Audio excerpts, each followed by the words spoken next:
Yes, yes. What's going on, people? How y'all doing? We're back. We're back for another Ooh Ladies First panel. Yes, let me tell you, girl.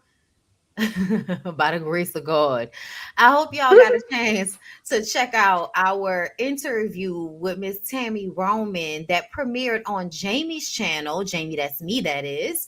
Right here on YouTube at 6 p.m. Central Time. You can now catch the playback of that at your convenience. But, oh my God, ladies, are we ready? We're ready. Ready, Eddie, Eddie, Eddie, ready. All right. Hey Hi. y'all, hey, Hey. what's up? What's What's going going on? on? Oh, Nothing your much. sound seems low. I was gonna ask you that. Let me cut it up just a bit. Can you hear That me now? and that is where it needs Is to this Oh, be. better? Hold ooh, on that one was second. What smooth. about You right need to, here? Can you hear me here? Yeah. Okay, perfect. I yeah, ain't want to take it drop too the link high. to that mic. Okay. Is that Oh the yes, shirt? ma'am. It is. It is a shirt. Okay. I'm Okay. gonna That's drop what the we were link. talking about. Yeah, we were talking about that. I'm glad you got it so we can see, girl. Yes. Cause Mm-hmm. but yes, y'all, the interview with Tammy, unfortunately, our girl Niecy had some things to do, so she could not be there. And we only had that day. So we ended up doing the interview, just Jamie and I. So I would really like to know, like, Niecy, from what you saw, how did you feel? I was here for the interview. I'm glad y'all was able to continue to do it. Persevere. I was like, please do with me if y'all do without me if y'all have to. And I'm glad y'all did because Tammy is just like she seems so easy to talk to, you know. Mm-hmm. It was an authentic interview. She answered all y'all's questions, but I was definitely here when she gave that exclusive tea on Duffy and Brandy. Brandy. Mm-hmm. Mm-hmm. I was just saying before the show started, for whatever reason, I think it has to do with the thank you for your services. I took a liking to Brandy. But when the season came back, I was like, I don't really like her. And I couldn't figure out why. And now that Tammy said all this, I was like, Mm-hmm. this is adding up. The math is mathing. It was a I good interview though. haven't. I haven't Yeah, I ever couldn't really stand liked her. Brandy. Yeah, no, didn't like her. Not even at the Mm-mm. beginning, hun. She was always doing too much. It was always giving, do you have a lesbian crush on Malaysia? Speaking of Yeah. lesbian crushes, that was the part for me that I was caught off guard with because I've kind of always, I've always felt like Tammy has been like, anti the girl on girl shit. But to find out that she was out here full out lying with the ladies back in the day, you know what I'm saying, before Reggie, I was just kind of like, girl, not I was depressed and I thought I was in love with a woman. Like I No. was taking I said, girl, we gonna have to circle the block because what do you mean? I had no idea. Um Hmm. and then, like it's kind of funny, because like both of her daughters are gay from what I understand. Yeah, Hmm. I think Okay. Lyric came out first and then Did she? Jazz. I never That's knew if I'm that. remembering Hmm. correctly. I could be wrong. I don't think I am. But yeah, that's all Nice. very interesting to me. I don't know Are why they you shocked bi about what or they're happened. gay? I think Jazz I said thought she was Jazz said she bi. was bi. Okay. Yeah, I think Lyric said she was gay, but I'm not sure. I'm not too Which one sure. is the rapper? Which one was Jazz. rapping? Jazz. Jazz. Okay. Mm-hmm. Mm. Yes. So I saw something in the comments that I wanted to say something to right quick. Damn, where'd it go? I think I It's the second. The Oh shock yeah, by I what she was said shocked. about OG. Yeah. I don't know why anybody was shocked by that. I feel like couldn't you just, I feel like they were kind of doing that the whole time. Like when she first came on the show, they were talking about how she looked, and then it was like this trying to make her out to be like the bad guy no matter what the scene was. Like, yeah, I I feel was like shocked that production played a part in it, That's my but thing, Niecy. That's what I was not talking after the yeah. way about. they handled it. I wasn't. Oh, you remember when that audio came out of the guy screaming at them in that Oh last yeah. last season, and it's like you can hear the gay guy. It sounds like a white gay guy or whatever. I'm not sure, but that's what it sounded like a white gay man going off. And he's get this shit. He's screaming and cursing at everybody. And the energy it gave to me is, oh, production is probably just as toxic as the actual people on the show, which is why the show is the way it is. Because if you're talking to them grown ass people like that, something is going on. I think we talked about that early when we started our show. We reviewed Hmm. that. I think we did. Mm. But I don't yeah, remember, child. child. I need to see what that producer look. I know. I'm just saying what it sounded like. I could be wrong. Either way, it was giving gay male. I'm gonna tell you that. It was. Okay. It could have been a one or the other. Okay. I don't know. Code switching is the ease these days, but it was a lot of good gems that she dropped. Anything, Jamie, that you thought specifically? I, I just loved it overall. I really like, for me, her talking about the acting. You know I what I'm know. saying? And hearing that she got all these shows, how she's navigating, and then working on more stuff.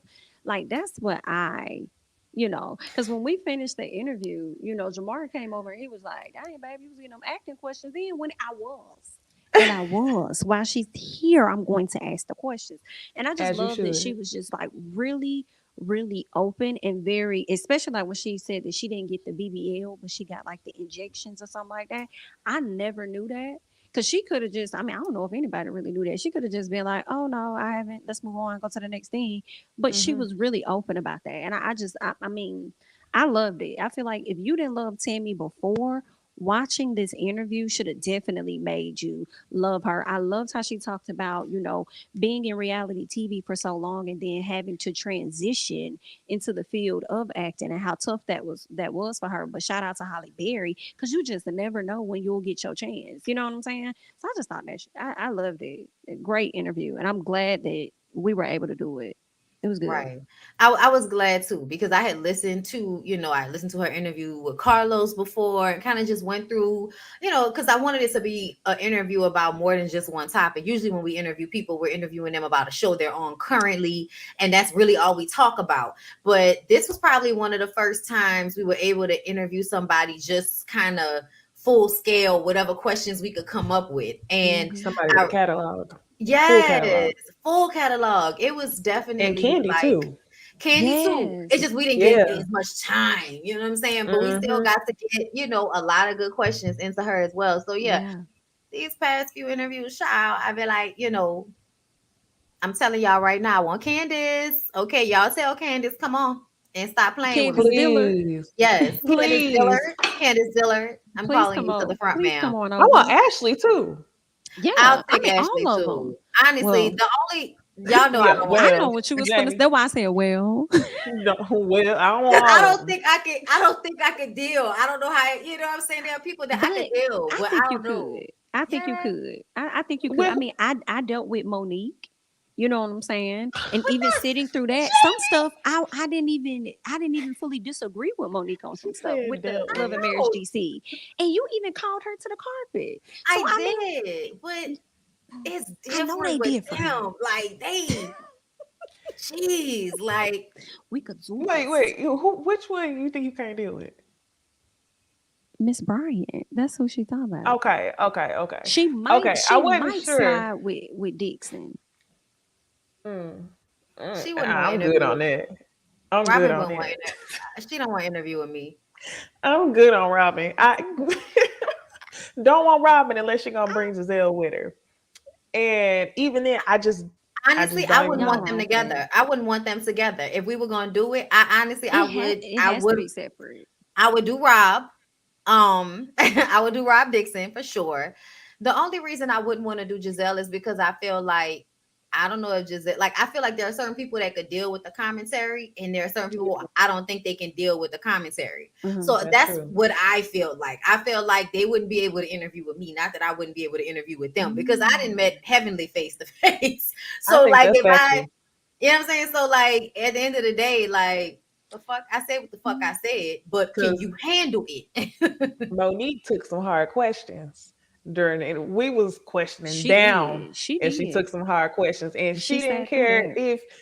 if she was right or wrong. She was gonna stand on it, and had to respect that. You gotta respect it. You do. And another thing that Monique did that I feel like I appreciated was, even when we disagreed with her, Yeah, it was like she still understood where you were coming from. You know what I'm saying? Yeah. Not that I'm trying to negate what you're saying, but let me just still tell you from my perspective, because you know what I'm saying. So Yes. I did appreciate that Me too. in that interview. I mean, I guess when I think about it, I wonder, would Giselle do that? I will hope so. I have faith in everybody, including Mia. Well, listen, I'm gonna I tell was gonna you, ask you. I don't turn down nobody. Like if we can get Right. them, come on. Send them But over. Blow Yeah, them but up. Go to Candace messages and DMs and I ain't gonna lie, if right I now thought Kenya and would blow do her up. it, You say what? if I thought Kenya would do You it, never know. She You might. never know. She You never I know. might. She With might this still do new, it. we've very much been getting Ken lately. Ken might don't come. know. Ken probably gonna slide. Like, what's up? Hey, ladies. What's Hey, cool? Yeah, have a drink. You never know. listen. Child, they all like to call me Blondie. What they don't know is when I was in high school, I had blonde hair and I was known by that name as well. So if you think you shading me, you ain't really shading me. Oh, But that's it's funny. funny. Yeah, you know what I'm saying? Because I'm just the type of bitch that when you try to play me, you play yourself. Prince say that. So yes, y'all, the Tammy interview was amazing. I loved it. And I'm hoping if we can get Kenya out, I would say, like I said, anybody, come on. But Come on. I would really like Candace for sure. Yeah, I would be down for Candace. Yeah, I mean, Okay. any of them really. For You real. know, Mm-hmm. For real. all of them.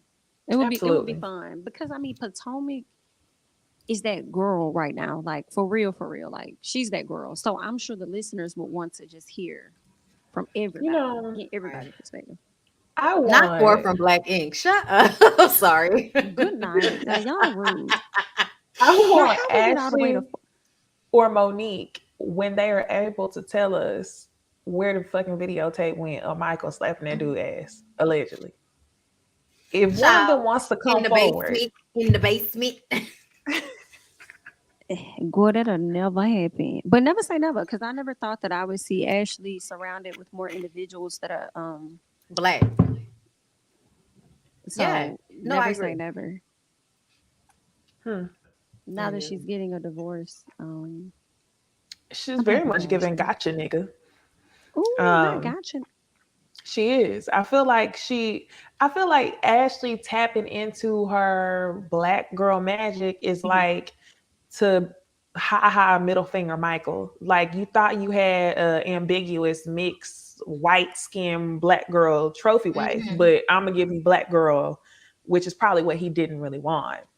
I mean, you could So I obviously tell she was doing things to suit yeah, his liking because her yes, aesthetic is totally different. When I saw the crimps, I said, "Bitch, not crimps."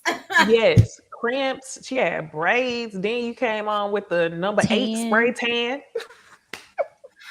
Yes, She was Girl, giving. I mean, it made me wonder, honestly, if that's part of who Ashley has been for some time. But getting with I think him, so. she had to probably, I don't want, lack of a better word, dumb that down to fit Hmm. in his arena. And as far as the whole gotcha NIGGA, nah, I feel like Michael's energy back to her was, I been got you.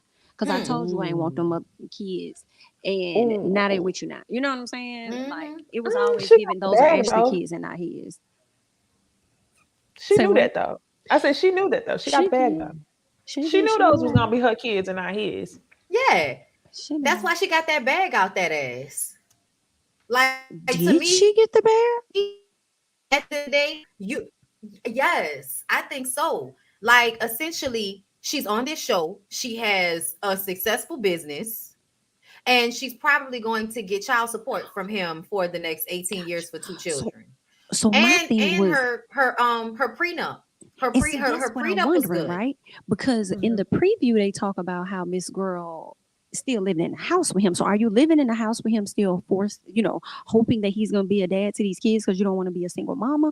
Probably. Or did y'all make some changes to the prenup that we don't really know about? Because at this point, you should already have your own Oh. house. So why are you there? So then now we just got to see how it play out. But looking at the preview, that's what came to my mind. And I'm like, well, did she really get the bag? She got the bag from Potomac. Yes. Did she get the Mhm. bag from Michael? Is what I'm wondering. I think Well, automatically though, right? Because didn't they shit mhm. say after a certain amount of years she got, Yeah, like she what, only had five to stay million? 5. It was five Mm-hmm. Right. years, and they got divorced on like 6 or 7. Mm-hmm. But also in the previews, Giselle said to her, "You don't buy a house with somebody who you're getting a divorce from." So I think that Michael is gonna set her up and buy her a house, and I think they're just gonna live separately. I still think they're gonna go through and get a divorce. Okay. I just think that she's gonna let him buy her a house before they get a divorce because it's like you owe me type stuff. Mm. Especially Paying if for my there's some pain. new, yeah, there's some new. shit that's about to come out or that was gonna come out that caused her to be like, I told you stop playing with me. This is the Mm-hmm. umpteenth story. I'm Yeah. outie, and that's possibly what had went Yeah. down. Well, with that being said, you guys, we'll move on. Before we get into TV talk, I did want to play this video I've seen online. And I just want to say, because we've been having conversation about the BBLs. Mhm. You hoes are getting out of hand, and I don't care what you're talking about. Okay.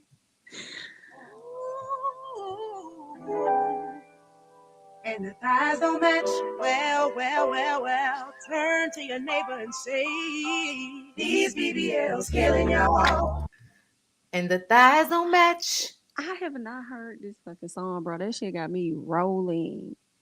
Look, Nothing I didn't want to play the matches. whole thing. I didn't want to The play the whole thing, leg, but you know how they say the knee bone connected to the leg bone and the such and such bone, like it's like the waist bones not connecting to the hip bones, that's not connecting to the knee bones, that's not connecting to the leg bones. Yeah. It And is I giving hate to to, me. do Miss Ma'am like that, but y'all are definitely getting out of control. And here's the other thing too that I want to say: if you're not getting out of control with the BBLs, y'all getting out of control with this motherfucking lipo. And I mean, I'm not gonna judge y'all. You know what I'm saying? I might turn a little 45. I may want to give me a little suck like Miss Marlowe. You know what I'm saying, in the little lipo area. But girl, y'all going too far, girl. Is y'all taking out ribs too? Yeah. Okay, because Mm-hmm. that's where y'all really, of course it's the BBLs, yes, but y'all doing too much to the waist part as well. And it's um, Mm-hmm. giving, can you breathe? Because y'all are automatic, y'all walking around with automatic waist trainers. This is just like on you, like, can you breathe? It's sad, so I hate it for y'all. hold up. I'm And about to share did the something lady else. say, and it's killing you? These BBLs killing y'all. Yeah. And the Crazy. thighs don't match. This was another Child. one that I was like, all right, now be Period. careful. Be See, I careful. feel like in this dress, you can't see it as much Okay. because of the contours of it. Okay. But this, and also when Where's she the went to the video? school, where Right is it? They here? don't have to pick. Yes, when she Oh, went to the school. this one she went to the school. Okay. Let me see. Ooh, okay. Now, let's not get it twisted before somebody in the comments be like, Cardi look good.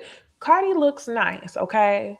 Look at the But we tits. not gonna act like this is gonna be one of them things that don't age well, Hmm. where in our minds, like, damn, she look good, waist snatch. 5 years from now, it's gonna be like, wow, that looked like it hurt. Because the celebrities who actually got money are gonna reverse this shit. See, here we go. Here we go. It's giving toddler on the waist. Good night. It's giving It's not too far from the waist we just saw. So yeah, it's not too It's far giving from that. 5 feet on top, size 16 on bottom. It don't make sense. Two different It departments. it don't. Her hair look good though. I was trying to see if I can get another shot of it because it just looks it look, I thought it sometimes was it don't look as the court bad. one, the court one up Yeah, the I was trying to find the court video on her, but it's not on her Instagram. And I came on Instagram because I knew she was going, because this picture still like, yeah, it's too much of a go to the small side. waist. I'm gonna see if I can find it. I'm gonna see if I can find it. Okay. Yeah. Cause It's it's gonna be crazy in Toddler. 5 years when people stop getting this done. And look, what's crazier to me though is, have y'all ever seen a girl who work a like a service type job with a BBL? Like, I Mm-mm. seen a girl working at the airport with a BBL. oh yeah, definitely at the airport. And I was What? like, I haven't. At why? least on Or this you one. ever been to Okay. a restaurant and you see a girl with a BBL and it be like, why? What's happening Why? here? I don't be paying that much attention unless I'm it's out of surprised the you in order Atlanta. like I this feel like you lady. would see more. Yeah, I don't recall. I'm sure I Mm. do. Yeah. Yeah. I'm trying to see if I could find it, y'all, but it's probably buried so deep in the now because that was like a few days ago. Well, actually, Mm. like Yeah, last you know. week. And if I don't Mhm. have it saved, then I ain't gonna be able to find it. Jesus. But yeah, Cardi was walking in that white dress from the courthouse, and it was when I was like, I don't know how this is gonna be when she get a little older, because I feel like as you get older, you start to have She gonna be issues getting with it your sucked hips out. and shit, you Yeah. know? Yeah. She gonna get Cause that And the sucked out. thighs don't Think time match. gonna change. It's gonna get sucked right on this out. BBL can all. And like y'all already know how stressful. I don't know about y'all. Okay, I ain't gonna put this on y'all, but for me, I hate shopping for jeans as it is, and I have a Oh, For natural sure. smaller waist, bigger thighs, like naturally. And it ain't, I don't know, be a BBL type stuff, but it's already stressful enough. So imagine like having that type of hip to thigh ratio, and you can't wear nothing but jeggings for the rest of your life in That wrestler is bodysuits. me. Hmm. it's sad. You And feel like then you have to go. being short, it's like it's a lot of things, right? With having a small waist and bigger thighs and a bigger butt, they don't really make stuff fitted for you. But then your pants, when you can get in something, you probably got to go up a size. Yep, It's they too damn long.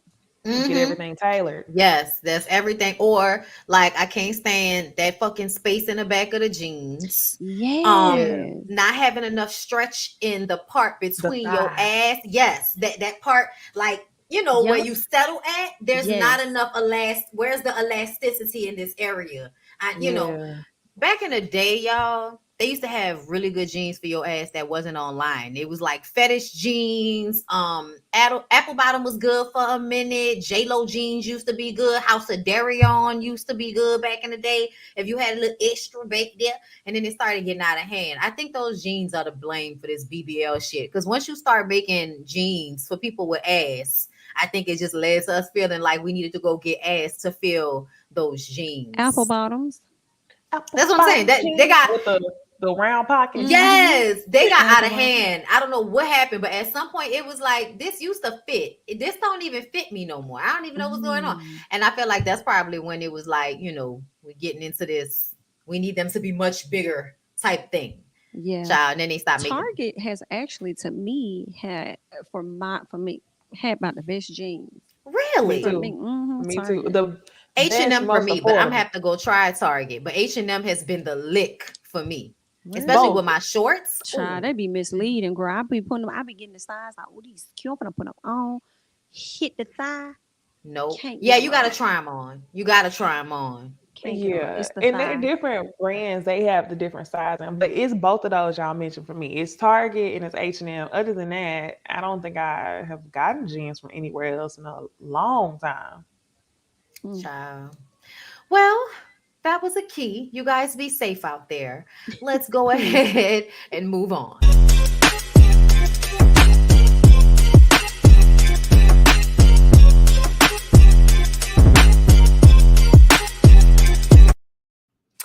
Alrighty then. Let's go ahead and get into Belle Collective.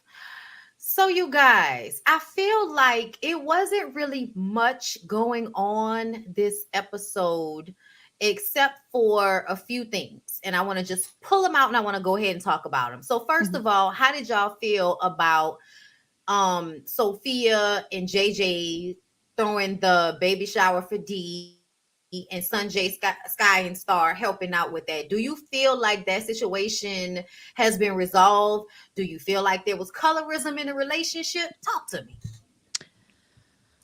I feel like when it comes to okay, first of all, I don't think anything has been resolved, but I do think it was a nice gesture for them to try to bring the family together and do something for the baby that is about to come in. When it comes to colorism, I don't necessarily think that it had anything to do with the friction of the relationship.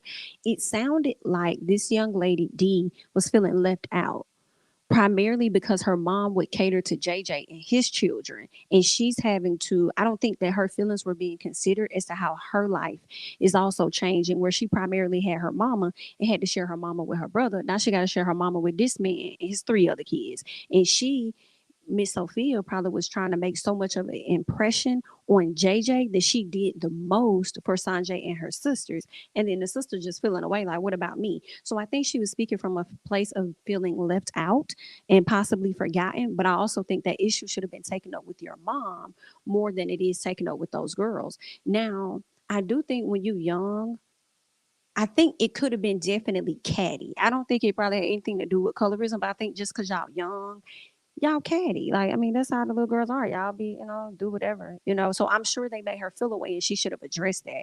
But most of your issues sounds like it's on your mama versus those girls.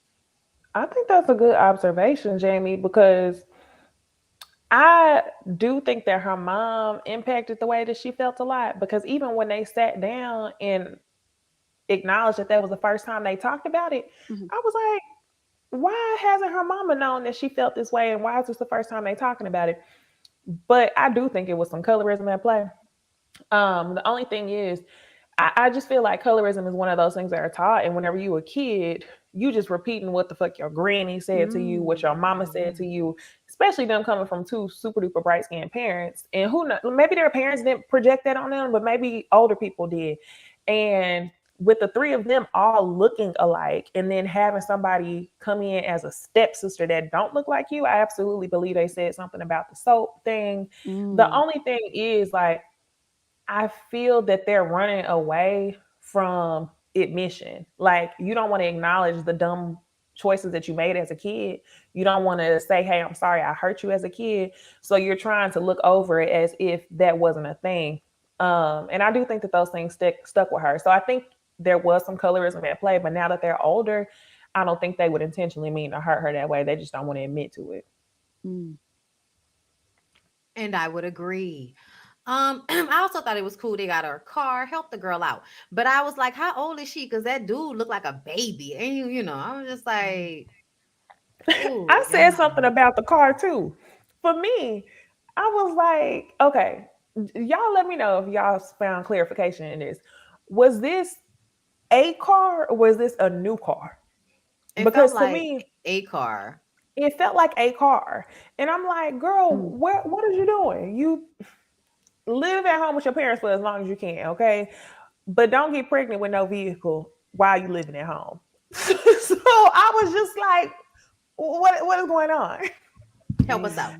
I'm glad they got her an affordable car though. So whenever she Yeah. does get on her own, she Hmm. can be able to take care of herself and pay for that. But I was just like, what? But I Huh? thought she was getting ready to move out because when she hopped in the car, she mentioned, "Now I have a new car to go with my new home," or something like that. So it sounds You're like she right. was getting ready to leave the home. And I Okay. Mm-hmm. think to help her, that's why They they got gave her her a that. car. I mean, you need Hmm. to get Mm. the hell out. You grown enough to have a baby. You need to get the hell out. I'm sorry. Just because I be feeling like y'all really be out here just lackadaisical about the cooch. Um, and you barely got your shit together and Mm. you pregnant. All right, girl, do you have fun? All right. So other than that, Marie sat down with Jerez, baby mama, Miss Glenda. Hmm. And even though I feel like this was about bringing awareness to what happened with Raven because they had not caught the killers, I still felt like it was something crass about the way they kept throwing a wig on her and then pushing her in front of the camera, and she was barely there. And What you they mean would throwing a Mm. wig on her? did it look like that wig was secure?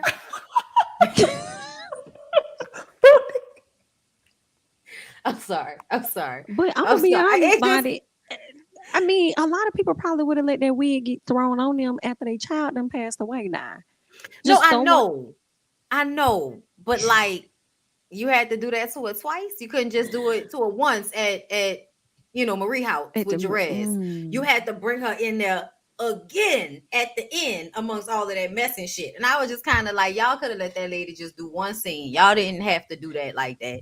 I mean, yeah, that's definitely true. Because I was kind of wondering, like, what was the point of her coming to the last part? We understood it with Jerez being in the scene because there's a direct connection, but what she got to do with the other part? Marie and her ego. I thought that, like Bonnie said, I think it had to do with bringing awareness to Raven. But one of the things that I thought was hella weird Hmm. was, well, for one, I was on ready to light up her son because her son didn't give any input until the very end of the conversation. It seemed like the whole thing was about how the grandmothers could co-parent, and then he chimed in like, "Yeah, I want to do this too." Y'all need to realize that he is the son's primary parent. He still has one parent left. but y'all are ready to take over his responsibilities. And it's all, for Marie's ego. Even when they sat down, Marie said to Raven's mom, "What can I do for you?" Like, that's a very common response. But Marie is always ready to take over something because she gets a rush out of taking care of people. That's why she took her mama back in the house when she knew her mama was still running the streets. So it's just, this thing to me was more telling about Marie than it was anywhere else. I I agree. love that so much that you said that, EC, because a lot of people do go in on Jerez, and I'm like, Jerez is exactly who his mama Raised him made to him be. out to be. So Right. that Mhm. is on her. And I love Yep. that you said that it's for her ego, because all I was thinking was Marie enjoys being in control so that people can come back and say thank you. She enjoys those praises. And Mm-hmm. she also likes to be in that position to say, well, I did this for you and I did Yep. that for you. She always overextends herself and then wonder why she don't have nobody that's the same type of person that she is around her, because she don't let people Yep. be that for her. And that's why you buying your ex-husband Rolexes after the divorce and whatnot. Girl, You ain't Embarrassing. no fucking way. like, why do you keep overextending for people? I think it has to do with trauma from her mama, but Ooh, still, she gets a Yes, rush. She gets a absolutely. rush. Marie, come to the front. We would Please. love to have a Come sit down with on. you, girl. Please come to the I'm front. telling y'all, we need Let a us know damn more. better help sponsorship, okay? Because Okay. we are, just come on, Come sign on up. through. Hashtag OLFP for your discount. Right. Yes. Okay, get the help that you need. All right. And so after that, let's go ahead and hit up Latrice and Cliff's conversation. Nothing about the conversation that Latrice had with Cliff I appreciated. I don't like the idea that he wants her, like, just saying shit like I'll be a better father than I was a husband, as if you don't already have children that you weren't really there for. That shit blew me. I was like, but you not even really there for the children you already have, like that. Like, that's Come the, on. I'm just saying, like, that's how it felt. And I know they're all grown, so we can't really be sure, but something feels like you weren't as present. So maybe you want to try it again so you can be more present now that your ass is old. But I feel like if Latrice doesn't want to have a baby, she shouldn't be bullied into doing it. And if he threatens her with that, or I'll have somebody else to have a baby, then good. You and her can be together. But still, like, even if he was an amazing father to those children, it's still the fact that I feel like he may be missing a little bit. Um, she does not want to be abandoned. So it's Hmm. not the issue of you being a great dad to the kid. If she has a child with you, she gonna want to have a damn family. She not gonna want to be separated from you. And I think that he's missing that. And for him to say, "I'm gonna love the kid more than I love you," I'm like, Hmm. you just gonna be listening to her, huh? So that Mm-mm. says exact that it's giving very much so clear how he gonna operate when she do have a child. And he definitely gonna, like her mama said, gonna use that baby to try instead of being control her. And she just Hmm. gonna be miserable because I feel like we see her slowly starting to bend to give him just that. Girl, why I'm thinking about Drew? Why am Mm. I thinking If about that's Drew? your husband, you have to do that. You have to do that. And I'm like, dang, that's not really what she wants. But you can see she bending, holding the baby. See, oh, this baby kind of look like me. But deep down inside, she really don't. But I see her bending to what he wants. And I don't know if she's going to be happy. I pray that she finds happiness in being a mom, should she make that decision. Mm, Me too. that's a good look. Cause Yeah, ain't that's nothing nerve worse. wracking. Ain't nothing worse than when they don't want you and they have you. And then you get older and you know they ain't want you. That's Hmm. terrible. Mm-hmm. So I just had this type of conversation with somebody in real life. That's why I'm saying that. Okay, so the last thing was Tambra and Zamon's. Okay. Okay, because it has nothing to do with me and Zamon's. Okay. Personally, I cannot take her and Damon seriously. Something is off about the relationship, Mm-hmm. as if it's not real or they're doing it for the show. Like, I almost feel like Tambra has Damon on the show so that she'll have a storyline, because until Damon was a huge part of her storyline, I don't know if they were going to keep her on the show, because she's always Ooh. trying to like maintain her class on this show, but you can't do that and be on a reality show. You're gonna have to do something. Mm-hmm. So I just when they brought Taisha in and she walked out like, I'm not gonna give y'all confrontation, I'm gonna try to stay above it. I was kind of like, you acting delusional. Like you acting delusional. Like She she was must have running. had some. Yeah, I'm about to say she must have had some tea that you didn't want her to spill. So y'all think the She's been running. security She's a was track planned? star. Oh yeah. Oh yeah. Really? Oh yeah, I think Yeah, because she for was taking sure. a picture with him. I think she told him, "Hey, come over there and break this shit up when I Oh, walk I over forgot there." about the Absolutely. picture. I didn't think that because I was like, that don't make sense. Because I'm like, why would she bring a security person when she could just say she don't want to talk about it? And she could just walk off like she did the second time. Like, what would be She the point do of it. bringing security? She said the station takes care of us. The station's gonna make sure we're taken care of. But it's like I was kind of split because on one hand, if I was Tambra, I wouldn't want you pulling my man to the side to have a conversation with him about some fuck shit. I wouldn't. But on the other side of things, I also have to take into consideration that Tambra has been a girlfriend for 15 years, Shoot. and is trying to have a baby, but then ask for a ring before she moves into the house. So like none of it really makes sense. Only to a And man anyway. yeah, because he need to split the cable bill with somebody. He need to split the light bill. So something to me is like that's not really your man. If you've been a girlfriend for 15 years Mhm. and you know all these things have happened, that's not really your man. I don't think it is. I don't know if she know that, but everybody else know that. Well, when Latrice started saying she was fake, it was something about that that made me think exactly how Bondi mentioned.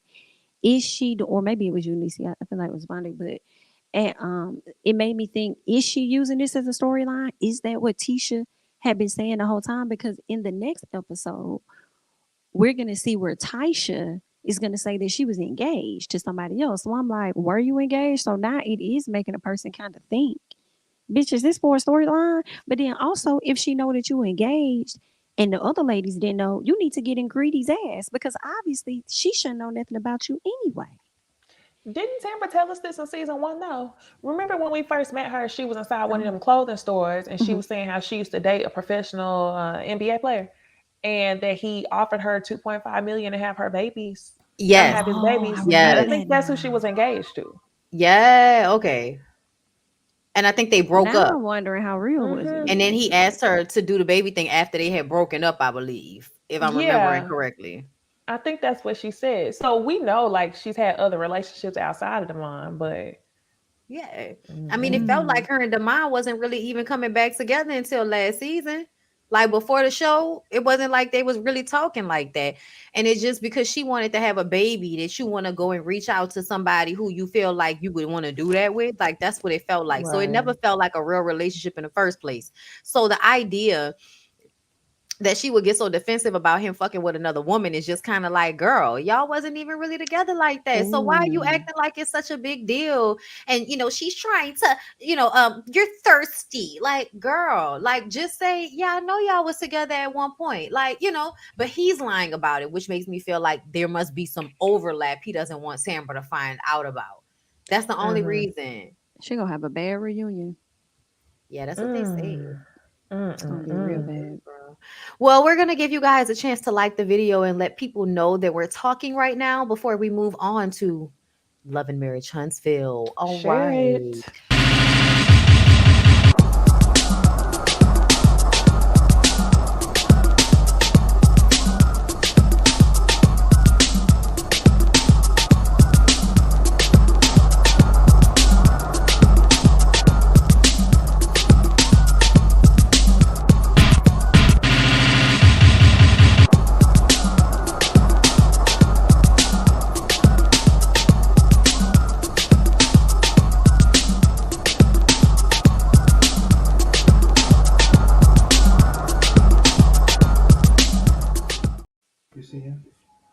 Okay. Sorry, you guys. Um, y'all, okay, so wait, do we have a Love and Marriage Huntsville smaller I one? mean, um, It I don't should be. know. We should. I think so. Okay, because I But just don't have one. That's why I was like, it's okay if we don't. girl. Somebody can leave timestamps. Yes. Okay. So Love and Marriage Huntsville is back. And we haven't been back since it's been back. So that's probably why, like, ain't nobody even thought about it. But we do have this one that we use saying, so we don't go ahead and cut it. All right. So Love and Marriage Huntsville has the couples with Dr. Francis. And Dr. Francis is trying to help the couples out, specifically the Whitlows, you guys. Okay. The Whitlows, this episode had a real hard time taking criticism from Dr. Francis. Mm-hmm. And I don't understand why, especially when everything he said was shit they had already been complaining about. Like, Yeah. Lewis, were you not complaining about her not spending time with you? Why are you now, acting like, Dr. Francis is pulling this out his ass? Like, Yeah. He was I breaking think it's TV. because he used to not having to give much of anything when on the show.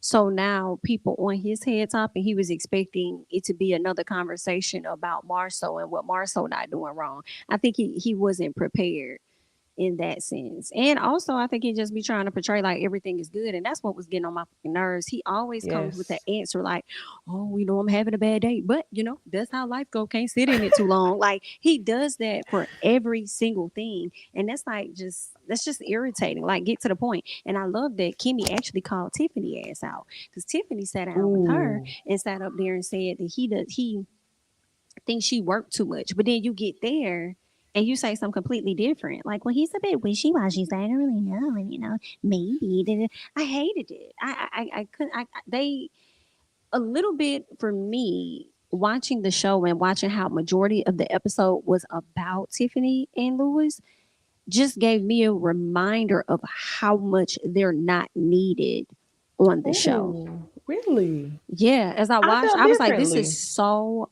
boring. Oh, I Boring, enjoyed boring. it. Did you?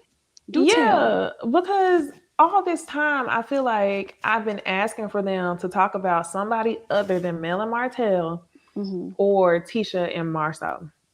And I felt like we got it. And it was just so funny watching the Whitlows shaking their motherfucking boots the whole time.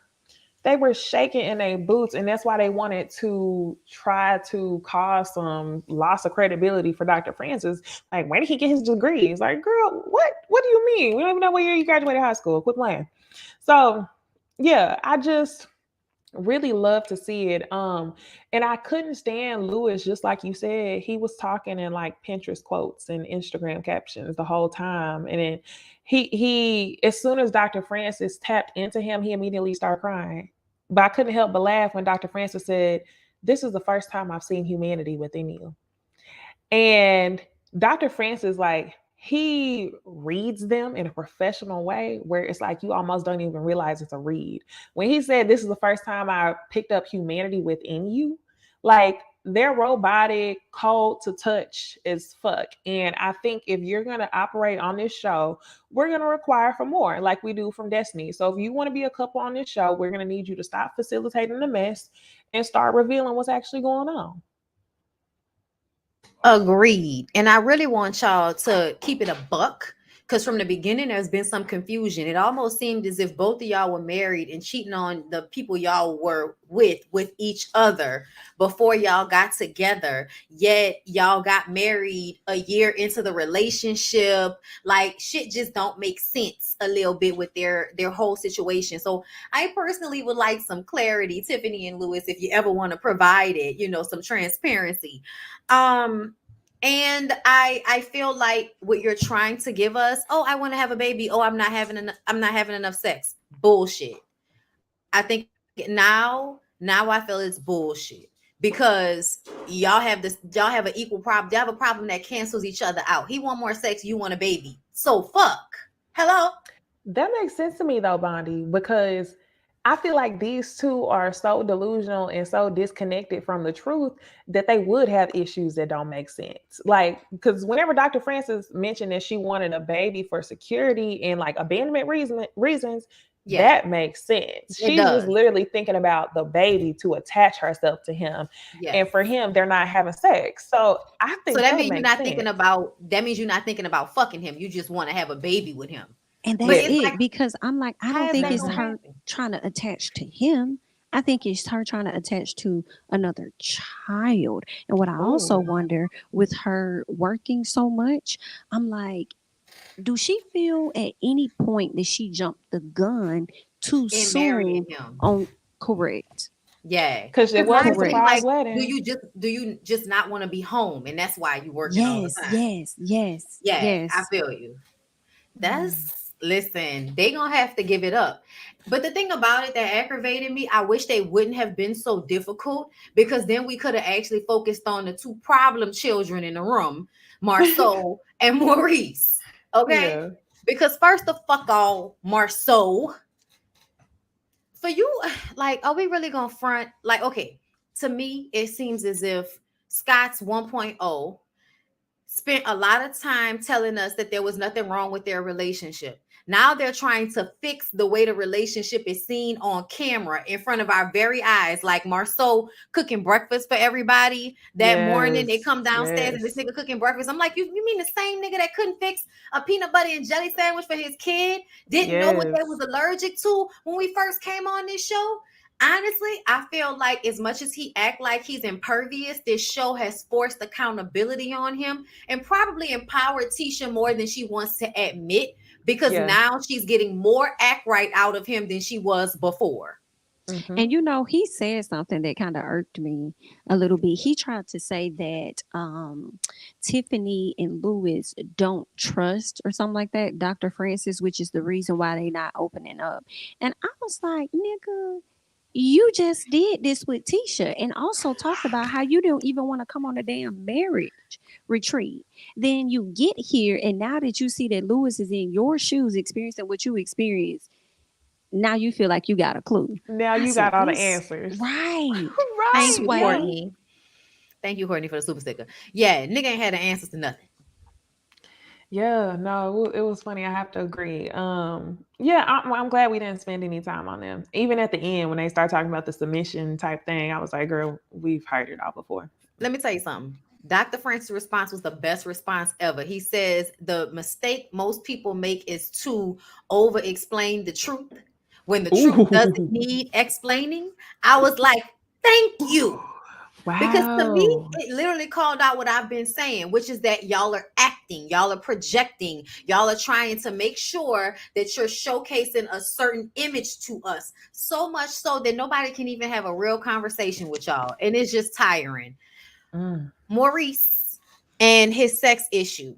The thing, like sometimes I feel like Maurice and Kimmy are doing the let's pretend like we have an issue we don't have just so people don't dig deeper. But essentially, the issue that they have is how unyielding Maurice is and how tired Kimmy seems. Yep. Like, I don't care how you slice it, it feels like on Instagram, no, on Instagram, it looks amazing. On Instagram, everything looks great. But on the show, you look like you tired, and he looked like he's happy you're finally getting worn down. like he Ooh. like he glad you tired of, you almost tired of fighting. Like that, even when he was sitting there, it was just kind of like, yeah, but I feel like, one spouse shouldn't be able to tell the other spouse no. It's like, oh, so you feel like you should be able to take the pussy from your wife. They made that illegal some years ago. Right. But it's the fact that it's ignorant. It's definitely giving, we're creating an issue for TV. And it's no disrespect, but Kimmy much older than you. Kimmy not trying to be doing this all night. Like, I mean, twice a day, all that. You know that. So why Is would you she? How much older is even, she? I don't know. I But I mean, know I she think older than she's him. like her early 50s, like 51, 52. I think Kimmy is. I could be wrong. Hmm. But I feel like she was like 51, Somebody 52, and know in the he chat. might be like 46, 48, something like Okay, that. like I could be, 5 plus, maybe yeah, five like plus not, years. high school and some change, maybe. Thank you Hmm. for the super Yeah. sticker, And she tired Potencho. of picking up your shit. Like she Oh, just that like shit I about would be cleaning? tired of that. Yeah. Yeah, like nigga, like you don't want, and that's what I'm not understanding. You want her to give to you and do for you, but you don't want to do no shit. Like that's what I don't fucking get. Clean up. Like why is she doing all this shit for Monster, and you the one that wanted Monster to come down here? Oh, Oh wow. But on the other I thought it hand was of like a four things, year. Jamie, since you mentioned why she cleaning up all this after Monster, there are certain conversations that she's okay with not being privy to when it comes to Monster. Yet she takes full responsibility when it comes to household duties. I feel like this scene showed me more about Kimmy Yeah. than she would like to let on. They do it. They're just like Marceau and Tisha. It's just Maurice does a really good job of allowing Kimmy the room to seem more dominant, and use her voice. But when it comes to like, this is my role, this is your role, they just like the other Scots. I think it's the opposite. And you might have a point with Maurice, but I think that I don't know if you've noticed the past few seasons, Kimmy does this thing where she's very high pitched in her voice when it's like she doesn't want his real response captured on television. So she may Mm. have an issue, but she talks real high. You know what I'm saying? So I just feel like Kimmy is the one that's good at the persona or whatever she's putting out there for the people versus him making it seem like she's the dominant one. Because Kimmy started out dominant in the beginning. Now, because I remember mentioning this earlier this year, she gets real high pitched. She even do it with Mel when it's like she don't want to offend somebody because she You don't want them to cuss her out type thing. because And I think it's Kimmy more than anybody else. she be hitting that. I was talking Yeah, and I was thinking, and this. Yeah, no, She gonna you're do right. it. She gonna do it in a couple episodes. Then we stole Martell's wedding planner. mm-hmm, mm-hmm. Yes, Yep. you are not lying. Okay, and so then lastly, you guys, okay, so I ain't gonna lie, y'all. I feel like everybody kind of just throws this away, the Miss Marlene, male thing, but I Ooh, find it infuriating for you to yes. sit in my face and tell me I'm lazy even though I took care of your son, because now that I'm not taking care of him, you're taking care of him because it looked like he lived with you. But It do look like that, low key. Where is Martell's house? Have we seen Martell's house? We Or he be saw at we saw the inside when Destiny went to his house. We saw that. Destiny went to his house or he went to hers? No, she went to his house. Remember, because he had some decorations that he had from With their the house. shoulders out. Yes. Okay. Mm, So I mean, mm, I don't know, but I damn sure feel like Wait, pause. That wasn't the old house? no, mm-mm. No, that wasn't the house mm-mm, they had together. nah. It Okay. low key looked like an apartment to me. It did. It looked like a Okay. townhouse or something. Yeah, it didn't look like a. It wasn't as big as Mel's house. Not at all. We know for sure. But Miss Marlene doing that to Mel just reminded me of like, bitch, I'm in this situation a little bit because of you. Like, I don't know what you did, but your lack of holding him accountable is really, like to me, that's really what takes it over the top is that you don't hold him accountable. Nobody holds him accountable. So he acts as if he can just he can just wreck shop and then keep coming back acting like everything is cool and nothing ever happened. So for me Yeah. personally, I feel like I'm glad that she made nice with her on screen for the grandchildren's sake. But when I tell you I wouldn't have nothing for Miss Marlene, not a motherfucking thing. And I'm not asking you out to dinner because I'm gonna pay. And that's why you like, and I'ma come. Cause she gonna pay, and wherever she taking you, you gonna like and you gonna be able to This drink is a pretty penny. nice. This Is is Mhm. it nice. is it me? Let me know. What you about to say, Or Jamie? does it feel like Martell should be the one fostering that relationship between his kids and Marlene? Why did Mel go and have this sit down with a woman that's not your mama?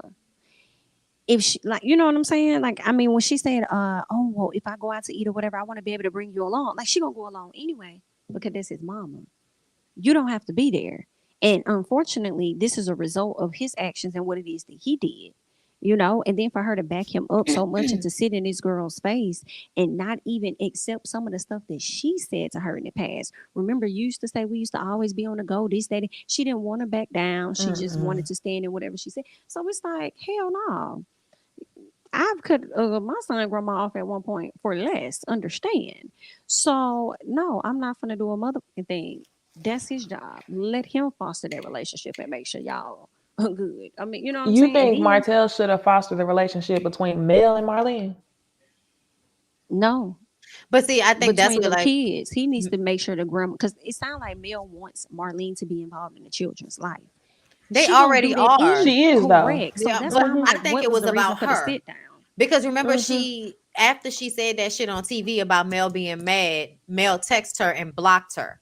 So I guess we're trying to get into a better space with everybody. It was like, let me sit down with Miss Marlene now that everything is calmed down, and let's see if we can make up and get to a better space so that I can unblock her. Because I'm sure it's probably easier for her to facilitate the children sometimes through Miss Marlene versus dealing with Martell. So it might be easier sometimes to call her and be like, "Hey, Miss Marlene, can I drop the kids off to you?" And Martell gonna pick like it might That's just where they're gonna be be at anyway. Y'all don't exactly see. I don't know about y'all. I'm starting what to wonder if this is what Martell wanted, because this NIGGA went on a trip with her. So now all of a sudden, Martell is trying to foster peace. Melody is trying to foster peace. Mel has said on more than one occasion, when it's done, it's done. he So it's like, probably what is did. he saying? He And it probably almost got did. into her psyche that she said, I do. I feel like he wanted that. Oh, you think And he Martell did wanted say in that? the last episode, I think Mel owes my mama an apology. Da da da da da. So that makes Yes. me feel like at some point, when he brought the kids to see her, they started talking more. They started being cool, and I feel like he You right. was showing her the old Martell, and she probably let her guard down just a little bit and was like, "Okay, we trying to do something right. I'm gonna go ahead and talk to your mom." Like that's Yeah. what it's giving You to me. right. It is. Because It is. she did bring up Martell in that conversation, which made me think, oh, y'all cool. In the conversation, remember she said, even Martell agreed with what I said Yes, about you yes, saying we was on the go. So yes. whenever she said that, I was like, y'all All having conversations? all for Martell to turn around and try to They make can it say seem like that text she sent was so disrespectful when really it wasn't. Yes, Bondi. right. I was like, word, son. It's almost like you wanted your mama to have an issue with Mel. He did. He did. But one of the things that I have to say, I can't watch a scene with Miss Marlene Mm. without talking about her emotional incest.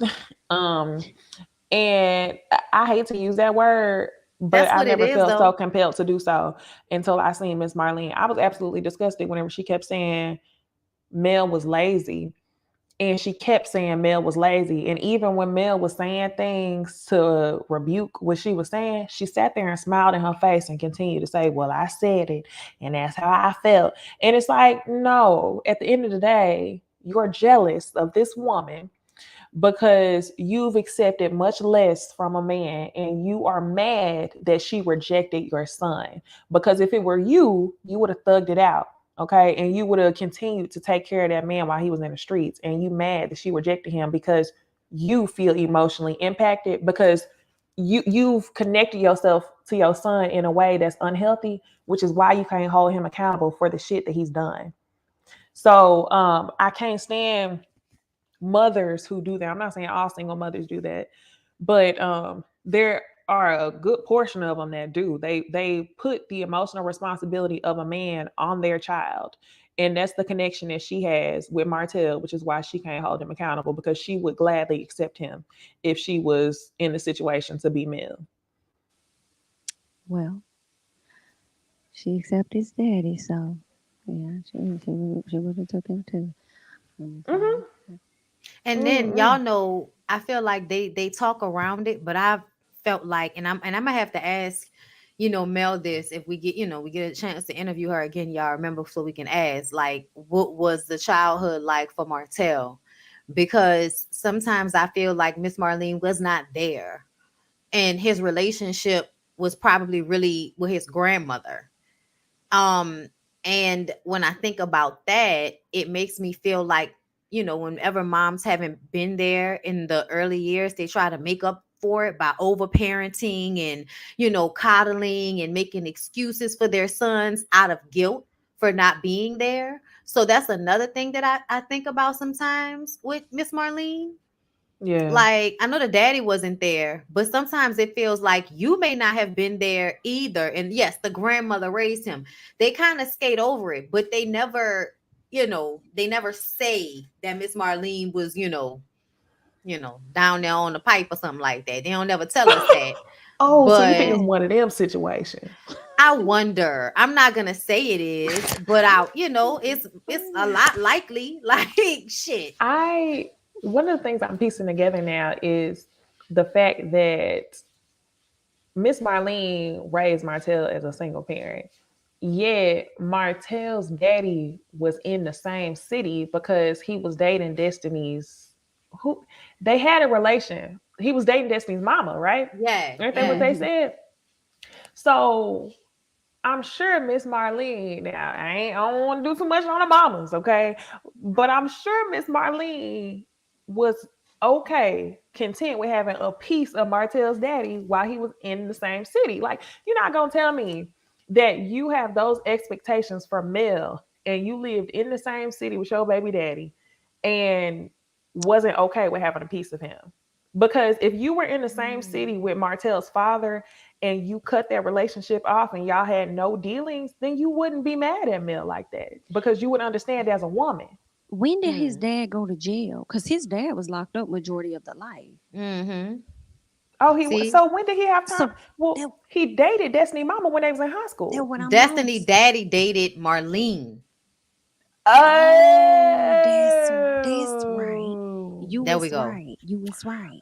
Okay, so let's just rebuke everything I just said. Not Debunk. rebuke That's the word I'm everything, looking No, for. but we're not gonna debunk it all because essentially it should still mean that Miss Marlene was out here living her life at one point. mm-hmm, Okay. for But sure. I still didn't like that comment she made about I would be lazy if I had all them kids too. It's like I don't know what type of, Oh, I don't know what type of baby mama mindset you have, but there yeah. was nothing wrong with what Mel did. And those are the times that she should be able to lay down is when she's had a fucking baby.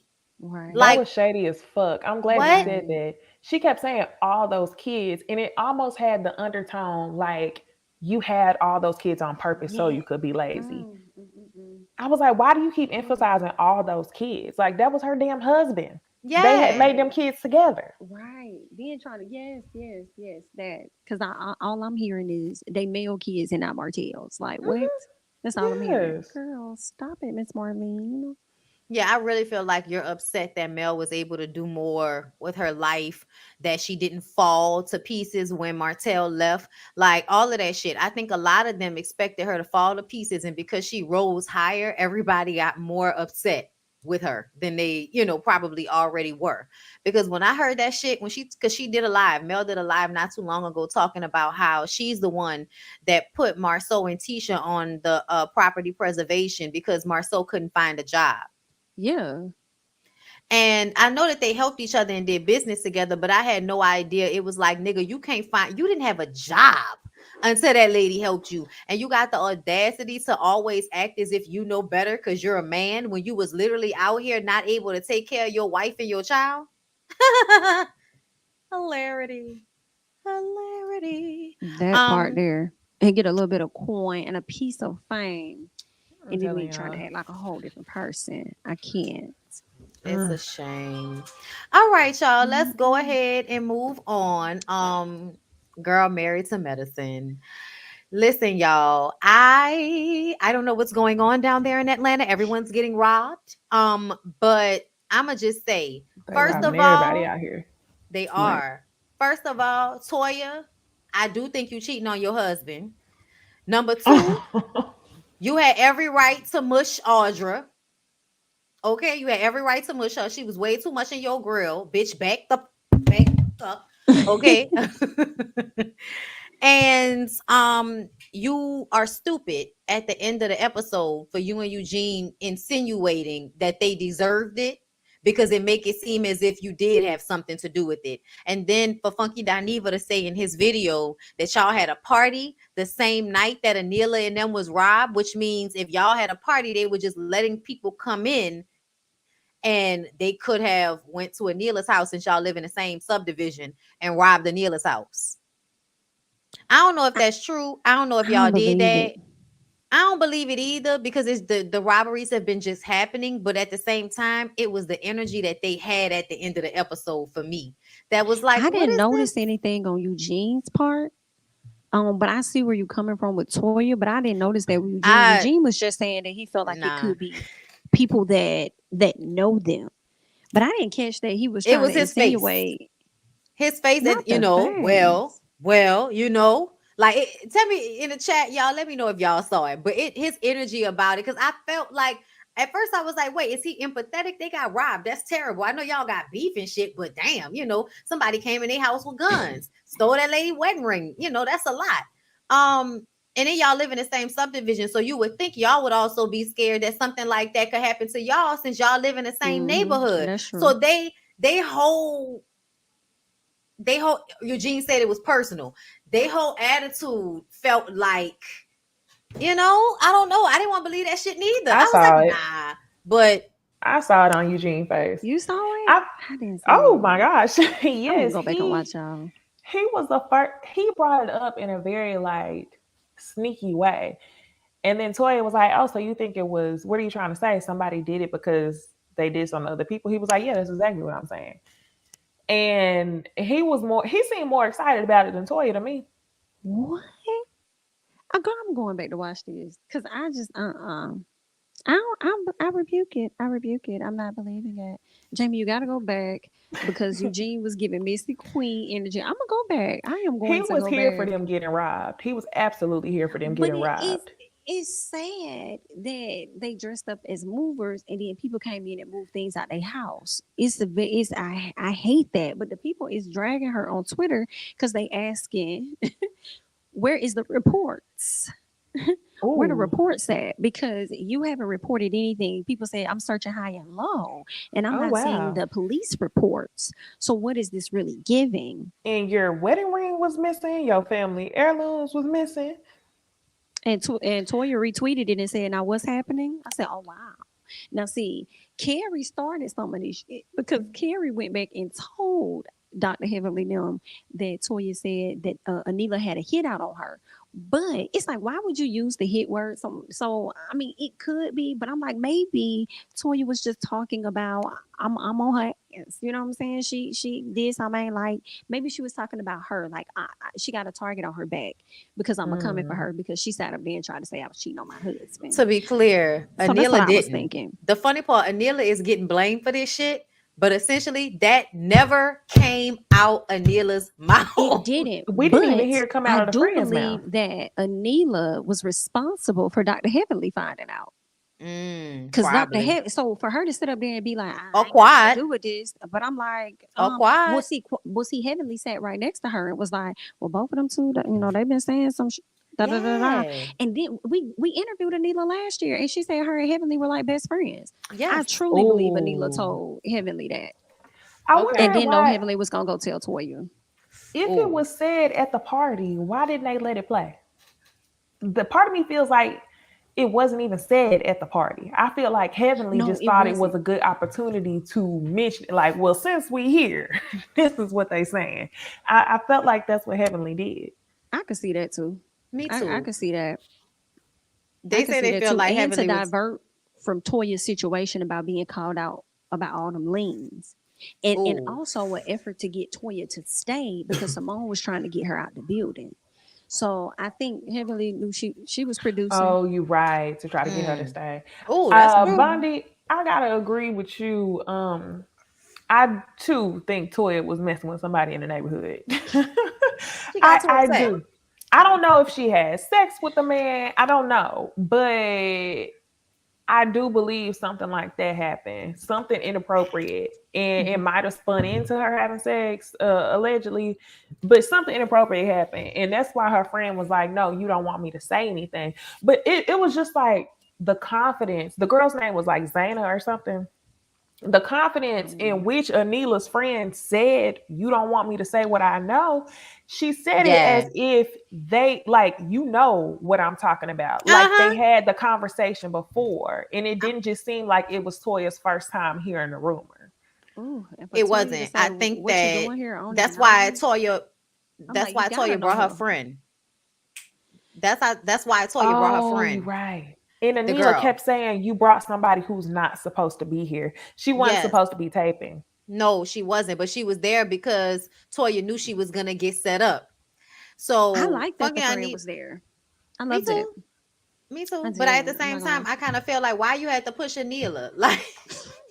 Like don't push the weakest one, bitch. You should have been on Audra, okay? Because that's the one that was about it, okay? But Should have Anila definitely been almost on seemed like she Audra. was when she said, "Do you have a problem?" I was like, Anila. Because Anila's been hanging around the black girls. Because Good now night. she Heavily. Oh she god. went through it in high school, being the Indian girl. Them not not knowing what it was. So she got her little her sad side story, so she could connect. You Oh, know, Heavenly y'all. don't like weak people. She don't like weak people around her. So she You not gonna right. yeah. let you just sit up there and just let somebody beat up on you or something like. Nah, she gonna get in your stuff. Like somebody say something to you, you need to be on their head. So I Every think she time definitely got Contessa, that from her. every time Contessa was on the screen, I just wanted to be gone because every time she was on the screen this episode it was like they're trying to ruin a family. Girl, I can't yes. believe Good they're trying to night. ruin another family, and it's like you so badly want to be a part of the narrative that somebody brought up a rumor somebody's trying to ruin your family Yes. when they only talked about what you and your husband gave them Hello. last, like right after the fight you gonna walk outside and say to Toya, how long have you been married? Don't let them mess up your 13-year marriage. Bitch, what does this have to do with them messing up the 13-year marriage if her and Eugene are on one accord? You keep trying to take it back to you and Scott because Right. you feel bad about bringing your shit on national TV. Get over it. I have to kind of agree with that, Niecy. I didn't even see that till you said it, and I'm like, damn, you probably not lying on that one. Like, because what is the point of even mentioning that? Especially when you and Toya was damn near about to kill each other last season, wasn't Hello. it? And then now you over here talking about, oh, don't let them ruin your marriage. Like you didn't give a damn Like about her they're gonna marriage a few try to months ruin your ago. marriage like they ruined mine. No, That you girl stop. brought that to us. Help them. Child, she worked on my nerves with that. And they be doing too much with her nose, with the Mm. makeup. And I want her to stop wearing wiggy wigs. These Like, you damn make too much money for this. Like, why are you wearing wiggy wigs? Like, it need to have scalp because you own, like, hello. They actually look better these last two episodes though. That asymmetrical vibe on her. Yeah, that one look good. That one look And then good. the dress when she was sitting down with Toya and Simone, and I was Mhm. like, "Who you hired somebody these last couple episodes?" She still be giving old lady to me sometimes, and I don't know why. Like, why Mm. why is it giving old lady? House smell like soup. Like it's giving. I'm sorry. Soup All and right. mothballs So in books. soup, yes, yes, Definitely exactly mouth. that. That's funny. Mouthball. So, Mouthball. is there anything else for Married to Medicine, girl? Because I feel like ain't really. Oh, except for Quad, they say that Quad was messing around with some one of her contractors that's married. And also Funky Dineva said that's not a rumor that's going around Atlanta. Quad got into it with her homegirls, and her homegirls put her information to somebody, over on Married to Medicine, and they bringing that over Her onto the show. information. Same way Her, Heavenly did with the rumor about Toya. Stuff that happened off the show, they bring it on the show. They do it on Real Housewives as well. But it's Hmm. just interesting to me, and I'm sure Quad is an amazing person. I have yet to meet her, but it's just funny that this the second friendship then that has fallen out, and then it's woe is me, I'm the victim here. So what's really going on? wait, what do you mean? Woes me out? Who's the victim? When she got into it Quad. with what's they lady Mariah, when they first got into it, then it was like she did Oh, this to me, she did that to me, and then now here it is, these rumors being out here, and it's, oh, these people are putting these things out. Yeah, they may be putting it out, but the question is whether or not it's true, because they could be putting true tea out, or they could not be putting true tea out. My thing is this: she can mess with whoever she wants to. She's single. But if it's a married person, that definitely changes a lot. Especially, I feel for, I mean, any woman, but more so Quad in this situation, because she was just crying on a reunion a few years ago about her husband engaging in activity with another woman while still married to her. in a So, I hotel. mean, it definitely would make her look super. I find it interesting the timing of which Toya decided to bring this up and then tell Contessa you weren't supposed to know about that. Why bring that Deflection. up? Yeah, because I'm trying to figure out about you and this man in the neighborhood. Let me find out you staying late after HOA meetings. Good night. But have y'all noticed Quad and Toya to me really don't like each other. And it's so funny because they Mm-mm. have so much shade but no interaction for real on the show. A lot of they Mm-mm. shade be thrown with other people and in confessionals. But we haven't really seen them blow up or yet. I feel like the season probably No. wrapping up, but it's so The funny. t-shirt shit was the interaction that we saw her bringing in the basket with the diva What the That was divorced. messy. It that was was and tired. That Yeah. t-shirt. just like the dress she had on at the Christmas party. I said, "What the fuck is Toya wearing?" I couldn't believe she had the audacity to talk about what Audra had on when it's like, girl, Ooh. you be You dressing didn't even talk homely much as shit. about Audra. I do think Audra should have been mushed in the face as well. Hmm. Um, did y'all feel like that was cringe when, since we weren't here last week? Did y'all feel like it was cringe when Audra was doing running the calculations? Yes, for more than one reason. I mean, it was cringe but funny. Like not really, you know what I'm saying? Like not too bad. But I mean like it was funny. Like, oh, she ring you down. Like you do put up this persona, like you got it like that, but you don't really got it like that because we need to talk about these leans over here. Mm-hmm. Yeah, the seven lanes. Yeah, in See. Fulton County. So did you really make money back off of that home? It's like y'all been on this show for how long and y'all storyline, and not that she's making this her storyline this season, but it's continuing to go back to y'all don't know how to handle y'all finances. And I just want Toya to stop trying to flex for the people that really don't give a damn. The people that got money like Dr. Jackie, Mm. she ain't talking about nothing. Nothing. Yeah. She barely wanted to Just show y'all starting more her businesses. closet and her new kitchen. She ain't talking about nothing. I'm Just with banked this up. one comment. The comment says she should have saved it for the reunion. I think she should have. Mm, I Just was because, just about like, to say premature. I was just about to say yeah, she ran it out there too quick. it was too mm, early. It was too early Hmm. to run that. Like And Sonya. even if she would have ran it, and she, like, I feel like she could have got away with it if she ran it and then they didn't fight. And then she brought it up at the reunion in more detail. That would have been fine. But the fact that you came on there like ready to nuck and buck, it was like, you didn't have to do all that. Like, you still knew. I don't understand why she was triggered to that point. From what I understand from Heavenly, she said they was fucking with Audra. Like Toya was fucking with her. They didn't show it. But she kept Mm, saying little shit to her all night. So that was why she finally blew up on her.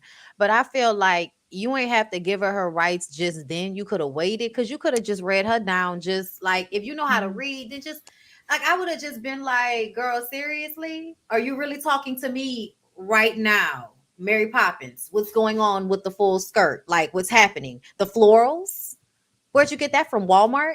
Like I would have just went back and forth with her until I made her feel bad. Like, did you attempt to get your hair done for this party, or yikes. was that a wig you just pulled out the closet? What happened there? You know what I'm saying? So I would just keep picking. I would pick back. Like that's all. You just keep throwing the shit back at it. Just keep throwing it yeah. back.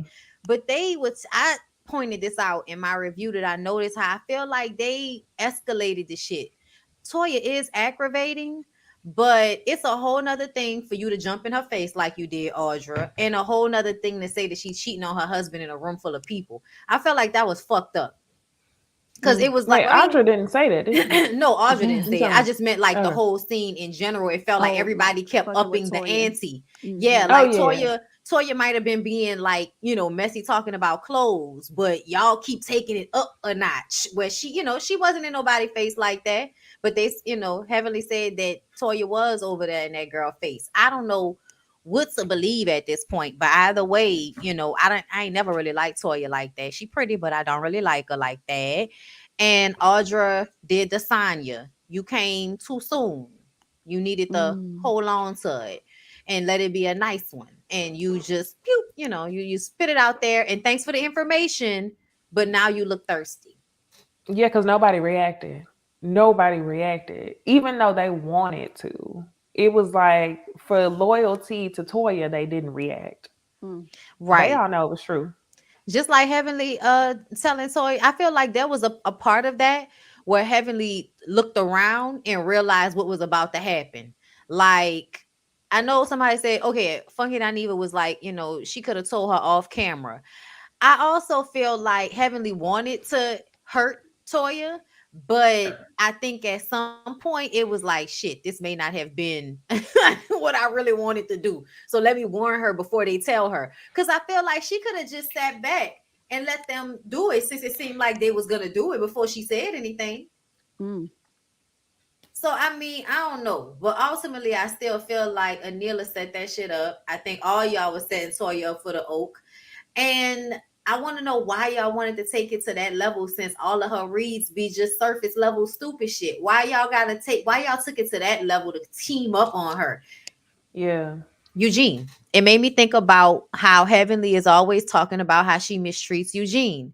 And I'm like, I wish y'all would stop doing that. If y'all realize anything, you should realize Eugene likes who Toya is because he's a lot like Toya. He's just not strong enough to say it out loud. Right. And I don't know if it's strong enough or strategic.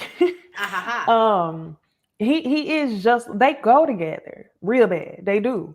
And I'm starting to realize that. So I don't know why they feel bad, but low key, weirdly, this episode kind of made me like Toya. I don't know why, but I feel like I Cause she can mushed kind her. of, that might be why. Because when you be seeing yourself in somebody, you be like, okay, I don't know, but I kind of understand why Toya would feel the way she feels about some things. Don't know why she told them people she made $1 million on the house. She shouldn't even said nothing, but I mean, I just kind of feel for Toya. I do. I don't dislike her, even though she talked about Audra's fashions. I don't dislike her. That's not the reason why I don't like her. I just don't. I think she negative. Like a lot of times, her energy be negative. I thought she was on a better tip this season with her self care and all of that. But essentially, she's still doing some of the same. Like, girl, you so petty and little. And then she say some dumb shit like, "We're too pretty for this." Girl, no, we're not. we're not Mm. too pretty for this. I don't even know how those things equate. But is there anything else, ladies? All right, Mm-mm. let's go ahead and take it on over to the travesty that was Real Housewives of Atlanta reunion part 2. I can't even believe this was a three-parter. I don't even know why 3 parts would have been necessary for this. Shout Like, out to our KFC though. For shout sure. out to our KFC, which was really good. For sure. Yeah, they made sure to send over some chicken so we can feel whatever Candy and Marlo was feeling in Jamaica. Right. I don't know if it was a chicken they was eating in Jamaica, but it was straight. The Thank chicken sandwich was the best part for me. That chicken sandwich was rolling. I was like, this shit seasoned good. All right, fuck. the chicken, what the extra crispy. Mm. Like Yeah. I just followed Joe Accord, Jamie. The extra crispy for that family chicken, it was good. Yeah. No, the Yeah. chicken was good. We had some chicken too. Hot and fresh. Yeah, it was great. So thanks, KFC. We appreciate y'all. Um, so Real Housewives of Atlanta. First of all, the Marlo pity party. Like, I don't know where Marlo gets her acting skills from, but they're terrible. Oh. And then the weird thing is that her tone when she's trying to get you to believe that she's sad is the same as her tone when she's talking shit to Kenya. So it's like, do you not realize that you're doing the same thing when you're being disingenuous with Kenya? You're like, she's so great to me, and she's always been there for me. The tone is the exact same as when she's sitting up there talking about, I've been through so many things, and I'm an iconic ex-con. I was like, Oh my gosh. Go to sleep. Take a nap. It was the going around for me. Yeah, and a worldwide superstar and a queen and a this person and a that. And first of all, she skipped Sheree. Let's get into. She skipped Sheree and went straight over there. So I think Drew said she was an actress and the other lady being an Olympian. Girl, skip One Sheree. time Olympian. Right. And my thing is, it was giving, let me put on this act and cry these tears so Andy could feel bad for me and bring me back another season. Because what she could not explain for me, which was a huge problem, was why she put her nephews out, knowing what she had already been Mm. through.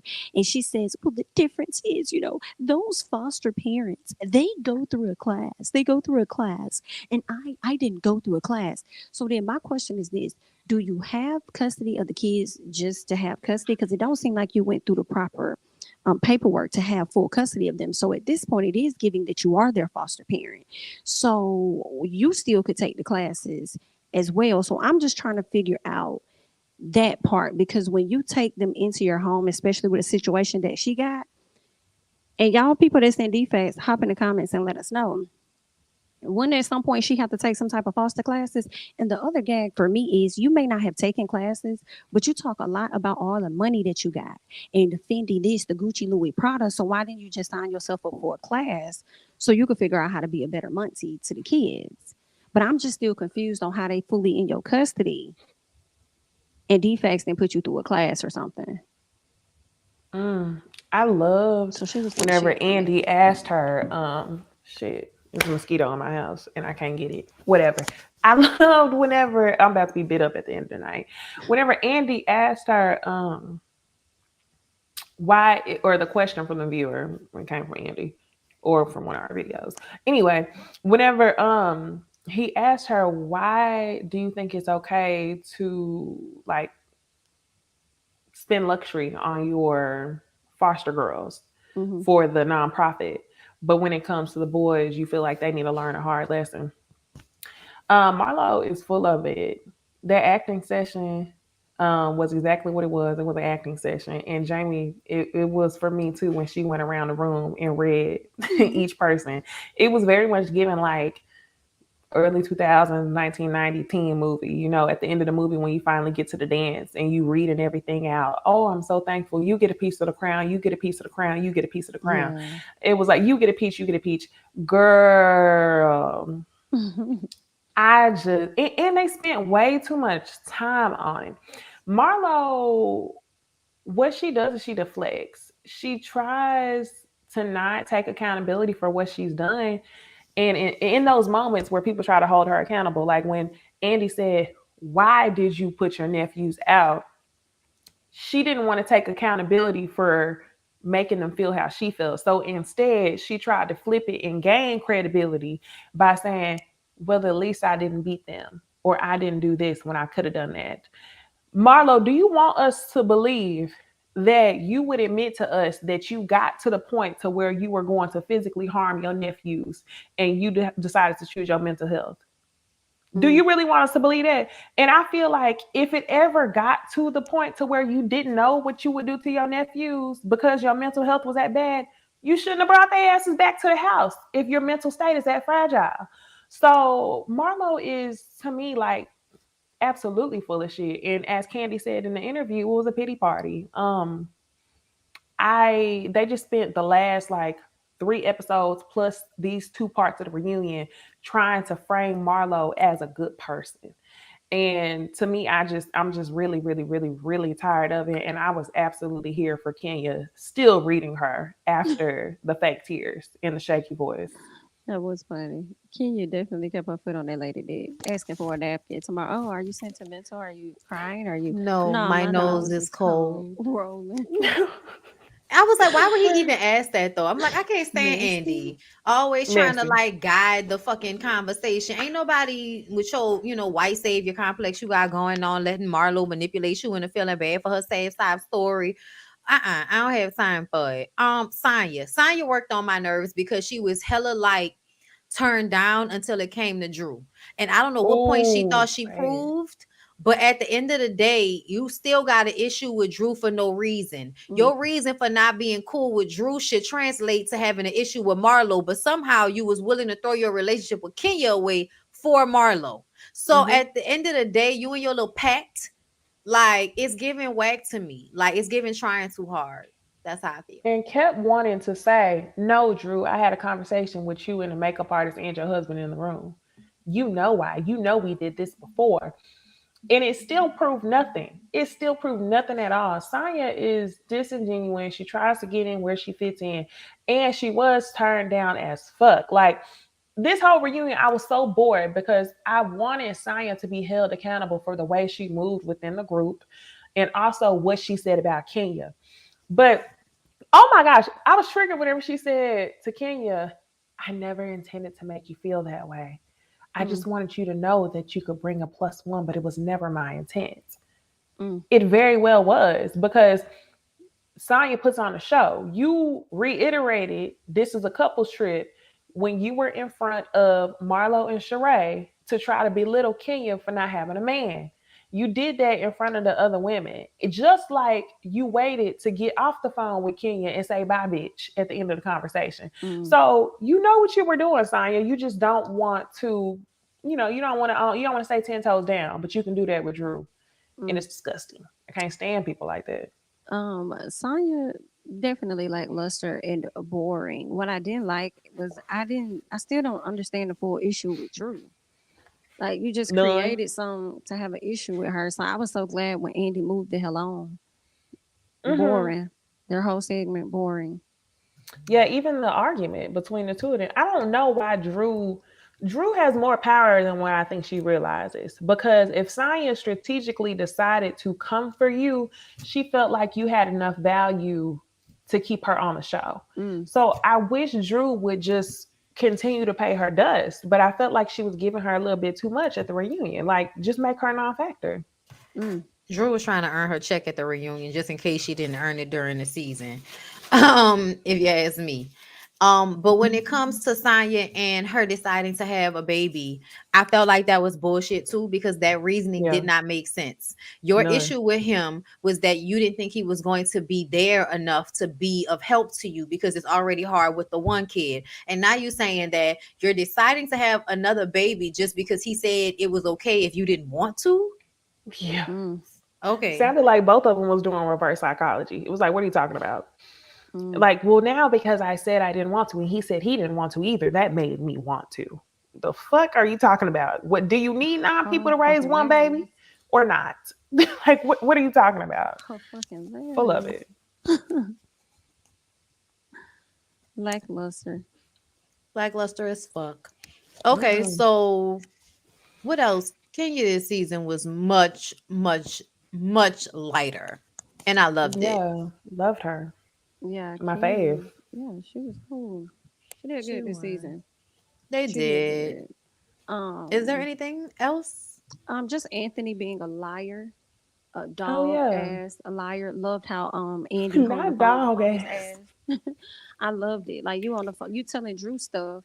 Then you get on the phone with Sheree FaceTime, and then you turn around and say Drew was the one looking for a storyline, but the whole time you was looking for a position on the show. Like that's dead. Glad Andy hung up on him, and I wish he would have hung up on Martell instead of hanging up the phone talking about how good he looked. I was like, okay. I mean, Andy was yeah. here for it.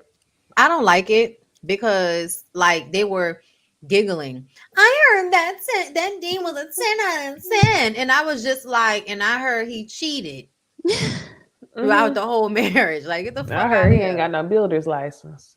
So I mean, you ain't even got nobody that could finish the next chateau if you need them to. They I heard say he got all a the crazy ladies baby got a mama. return.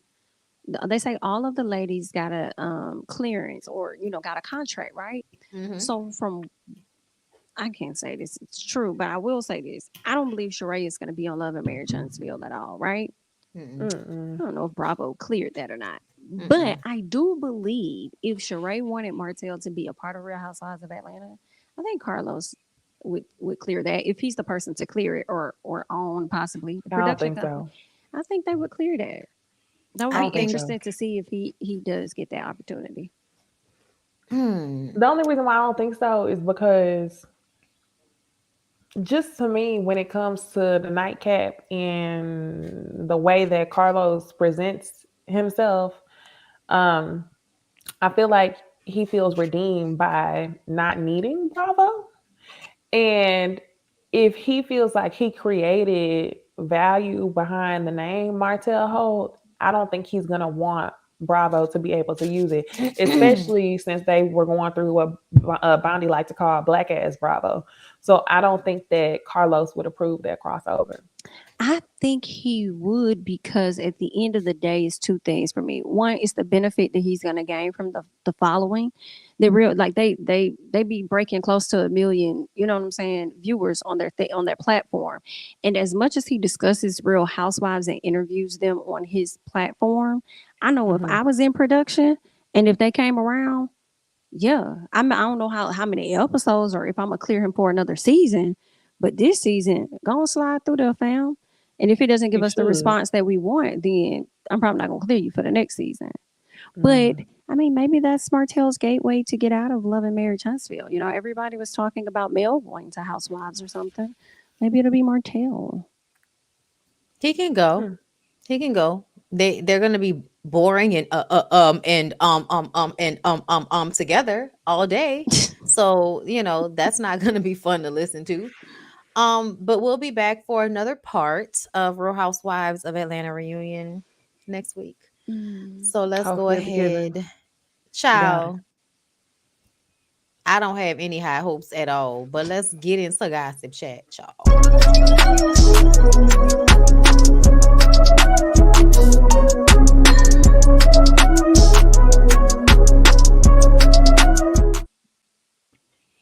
Okay.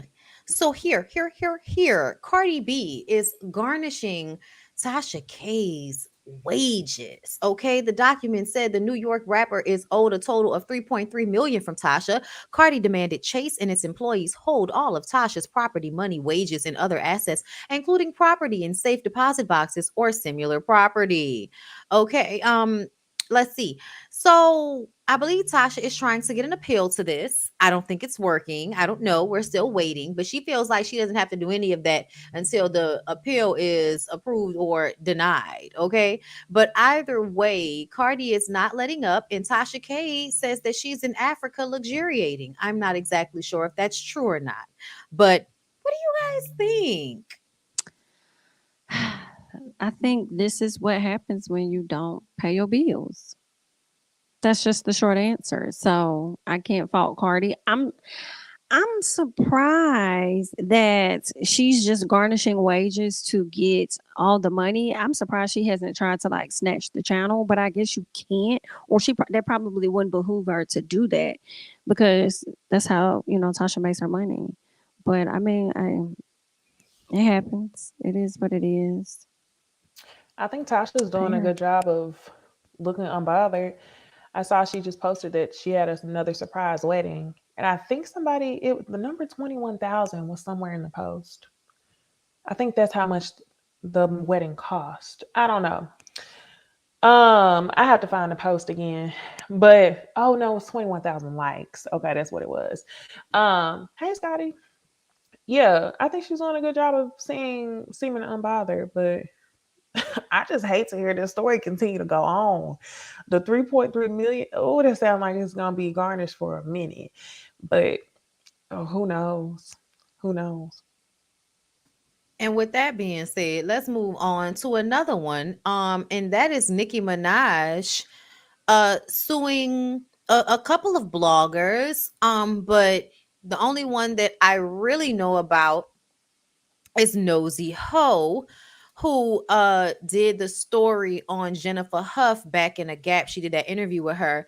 A lot of people believe that's what's really like kind of prompting this situation. But either way, Nicki is reportedly suing her nothing less than 75,000 because she accused Nicki Minaj of being a cocaine user. To me, this will then bring Nicki Minaj's lyrics into play. If you've ever said you did, cocaine in any of them Mm-hmm. songs, she probably gonna be able to get out of that portion of it. Now, she did say some terrible things about Nicki Minaj's son, which I will not repeat here. Oh, not Um, Papa Bear. yeah. I mean, basically, say Papa Bell gonna be like his daddy. Jamie Carter, thank you for the super chat. All she has to do was delete the video. All she didn't want to delete him, girl. She didn't want to. Thank Mm-mm. you so much for the super chat, though. But yeah, and I believe Nosy Ho deleted her videos, but Nicki Minaj said she was still going after her. Nosy Ho was, got a lawyer, so hopefully, she won't suffer too badly in this situation, but y'all got to stop getting up here on this platform and saying anything, and then taking the whole allegedly off of it. Like, that's just Yeah. unnecessary. You know what I'm saying? Mm-hmm. Especially if you're not going to provide proof, and you're not going to provide proof, then don't do that. Like, you don't have to do that. Like, you saying it is enough. So I still think it's unfortunate because essentially I feel like Nikki was doxed her, got her doxed. I'll say that. I believe she, the Barbs doxed Nosy Ho, probably because they felt that's what Nikki would want them to do. And then I talked on my channel about how she did it to For Harriet. Awful Harriet said was she didn't like the Super Freak song, and her Barb's attacked, and then she got doxxed, and then they text her and threatened her nieces. It was just a lot. So for me, I feel like there needs to be some type of ramifications moving forward for people inciting large mobs against people online. Cause I feel Mm. like this is getting out of hand and it's giving Trump, you know? Yeah, Absolutely. no, there should be. I'm glad you mentioned that. That there should be something that holds people accountable for inciting large mobs. I never thought about it like that. Um, to stick to Nicki Minaj, I saw a clip and it was somebody compiling, like Hey, maybe y'all sent it Winter. in a group chat. Hey Winter, maybe y'all sent it in a group chat of Nikki's verses where she was like, "Ask me my drug of choice is something, something, something." Like, there's been several instances where she says she liked that white girl. Um, so I mean, I'm really not worried about this, but yeah. Okay, one more thing. I got to get off my chest. Bonnie, whenever you said there needs to be something against people for inciting like large mobs, it's a documentary on Netflix. I cannot remember the name of it. It's a TV show, but it's like a docu series, and apparently it was this white dude in like 2013 or something, and he had a website where he would post people's nudes, and people would get like completely trashed, stalked, all that other stuff, and they actually gave him prison time, and he got the internet revoked from him from like for the rest of his life. Good. So they need to put something in place, I think, when it comes to these celebrities too. Like, you may not have like full control over your fans, but you definitely know how to whistleblow, just like you said Trump did. January 6th type stuff, good old boy type stuff. So yeah, all that needs to come together. Can't remember the name of the show, but I'm sure somebody in the comments can tell me the name of it. Yeah, I definitely agree with that. But I think it's going to take some individuals to pretty much stand up, like some of these celebrities are starting to stand up to these individuals about said things. It's going to take some of them, like let's say Nosy Ho goes forward and she wins this case. She has Who a wasn't that? chance to make a different type of history by creating or helping assist with a law that's going to combat this type of stuff. I definitely understand um, I understand Nosy Ho feeling doxxed, and I do feel like there are sirens because at this point, you understand your following. You've been in your position for over a decade. So at this point, you understand your following, you also understand your influence. So when you do stuff, you know exactly what you're doing. When you go to your Queen Radio, you do your rants and stuff like you're highly aware of what it is that you're doing. And if our attorney is able to approve that in any type of fashion based on history, using examples, then I just would like to. I'm interested in seeing how this case is going to play out. I am, and seeing if Nikki is indeed going to win this case because let me tell you what's so funny. It's the fact that, and I really have to see how this case gonna go because when it comes to rap lyrics, y'all want to pull in rap lyrics and use it against these men. Granted, it's their fault. Yeah. They say what they do in these raps, and then they turn around and they get themselves locked up. So, is that same thing going to apply in this particular case? Where this woman has said whatever she said in her raps, even if it was just rapping, you have me like that's definitely gonna give a different type of bias, girl. Like if that's what she's saying in her raps. Okay, and I'm sure that's the angle that the attorney is going to take. Like he gonna have a lot of those examples. So how can a person prove that that's something that they've never done? Maybe it could be a series of tests that she was required to take over the course of a few years, and she's able to present that. Or is it going to be, oh, at the time that they said that I was a such and such, I was a Coca-Cola head, I can prove at that particular time that I wasn't. Do you see what I'm saying? So I don't know how far back or what the range is going to be that they're gonna bring to the front. But I'm just like, we're gonna see. We're gonna see. You know, it's an unfortunate Mm. situation, but it's a big lesson that Nosy Ho has learned, as well as other individuals, because this is what the second YouTuber that we know in the black gossip sector. It's funny. But when it comes to black folks, it's gossip, but when it's white folks, it's entertainment.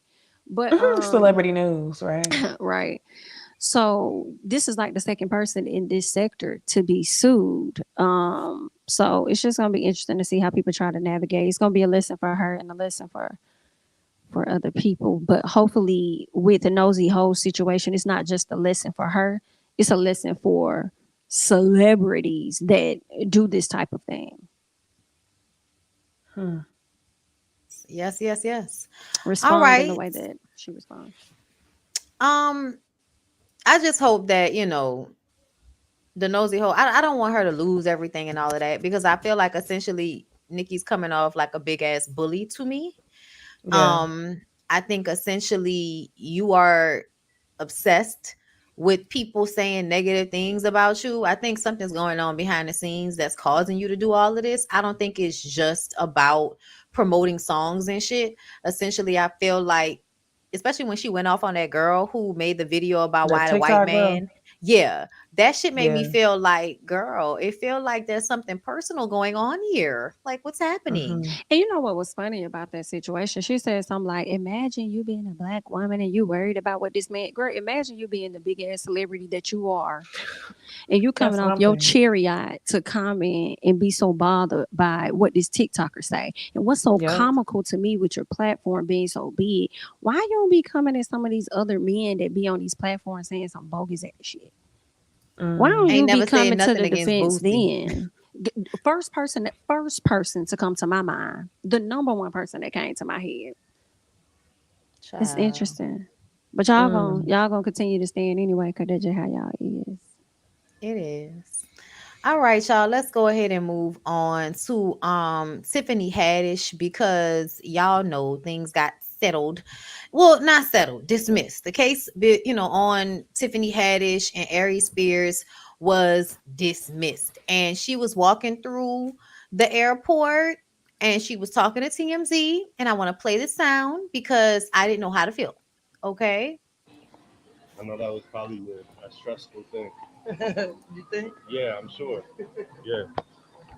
Do you feel like, that people, there could be some damage done, to the career, after this? Because it's behind you now, but like, is that something Oh, that I you're lost worried about? everything. Like, All my gigs gone. really? Everything gone. So, I mean, are you? I mean, that's what I'm saying. Like, this is that's a bad look. But now that they've changed face, I do you don't feel know, like you bro. regain your, you Ain't no. know? I don't have no job.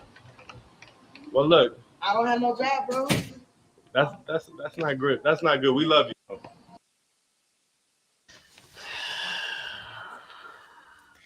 I'm gonna just tell y'all a little bit. Tiffany Haddish makes me feel like she's never really being her true self for some reason. I don't know. But it feels like everything is always a projection. That probably was the first moment I felt like I saw her being almost so Regular. dejected. Yeah, that she had to be like a normal person. And in doing so made me feel like, bitch, you look gay. But I'm gonna leave you alone. Go ahead. Girl, I was thinking the same. I was thinking the same thing when she said, "I don't have no job, bro. I don't have Yes, no it was job, bro." I was given. like, It's given like stud, like lesbian at heart. yeah, I felt like I was watching a different person in that. Like, is this Tiffany Haddish? Like, I don't know. It just felt different to me. I also something about it, like, just don't feel right to me. Okay, coming from the statement where you said that you feel something that I don't want to say the wrong words, but in her statement, she said having to agree to do this skit. That's what she said. So it was almost as if she was taking partial accountability by saying it wasn't my idea, but I agreed to do the skit just like the kids agreed to do the skit. That's the way I took it. And then whenever TMZ is following her in this clip, she's saying, I lost all my job. Like, typically when you in a messy ass situation like this, you don't want to talk to the press. But the fact that you stopped to respond to the press, and the one thing you did mention was that you didn't have no jobs. It was almost to garner sympathy, but we still don't really have insight as to what What you're taking happened? accountability. Yeah, what Right. happened? What are you taking accountability for? So I would just like to know more about that, because I can't say I feel bad that she lost the jobs. Like brand partnerships, I don't think people will want to work with you with that coming about. So I don't know what her aim was in speaking to this TMZ dude. You mentioned something, Nisi, that I agree with. I'm trying to remember exactly. Oh, you said Was it? garner sympathy. Mm, I think that's part of what it was, but some part of me also don't believe that she lost all her jobs. Um, I just don't like some of it could have been garner sympathy, but it also was giving, let me let y'all think that y'all actually got what y'all was asking for, which is y'all wanted me to not have no jobs. Y'all wanted me to be under fire or whatever. I feel like there are jobs on the table, but they probably paused at this time. I feel like because I just feel like she ain't lose a lot of like she ain't really lose no fans. Honestly, it was just people that were disappointed in her, but it wasn't like, oh, I can't rock with Tiffany. I hate her. I don't want to see her. Like I don't think it was any of that. I feel like give her about a year, a little break, and she probably gonna be right back to it. You know. mhm, But the main thing that also I wonder with this case, dismissing because initially before it was dismissed later that day, it had been announced that I think the girl was dismissing part of it, like certain things, so that photos and stuff won't come out. Then after that, she dismissed the case as a whole. So when I hear that and I see that y'all talking about how it was a shakedown, what other way were you able to get them to back down outside of paying them? Right. So if you indeed paid them any type of coin, I feel like that money came directly from Tiffany. I don't feel like it came from Aries at all, but I do think that he is benefiting off of mhm. it at the end of the day. But yeah, I don't believe that lady lost all her jobs. I just don't. I agree with this that I it lost sounded all her like jobs, bro. sarcasm. Yeah, like I lost my Maybe jobs. so. Like yeah, garner sympathy, but also kind of played a role. Let me let them think like yeah, you guys won. Like I lost it, and then she It gonna hit was us in a year because people are forgetful and they're forgivable at the same time. So the next year she gonna be probably right back at it. it was her turning around with her hands like this as the door was closing. I don't know, I lost so many jobs, bro, with the door closing. Good night. Oh, the theatrics. For sure, with the theatrics. Okay. So we were talking about Nikki for a second. So let's jump into when she and JT were on live. Okay, hold up. They were on live. I haven't talked about this, but I feel like I hate when people do embarrassing lame ass shit and then y'all act like we weird for pointing it out. Okay. Go. Write that song right now. My dear song is saying, wait, what it say? Nikki can't rip no fucking beat. She ain't even from the street. So I was in my Jeep, my little T. No, finish it. Keep it going. Wait, I don't remember. I don't know. I said, Nikki ain't even fucking street. She ain't, wait, Nikki ain't in the fucking, Nikki can't rip no fucking beat. She ain't even from the street. I'm going to drop you like a bag of groceries. Bitch. You know what a grocery store had been? You drop it at the door?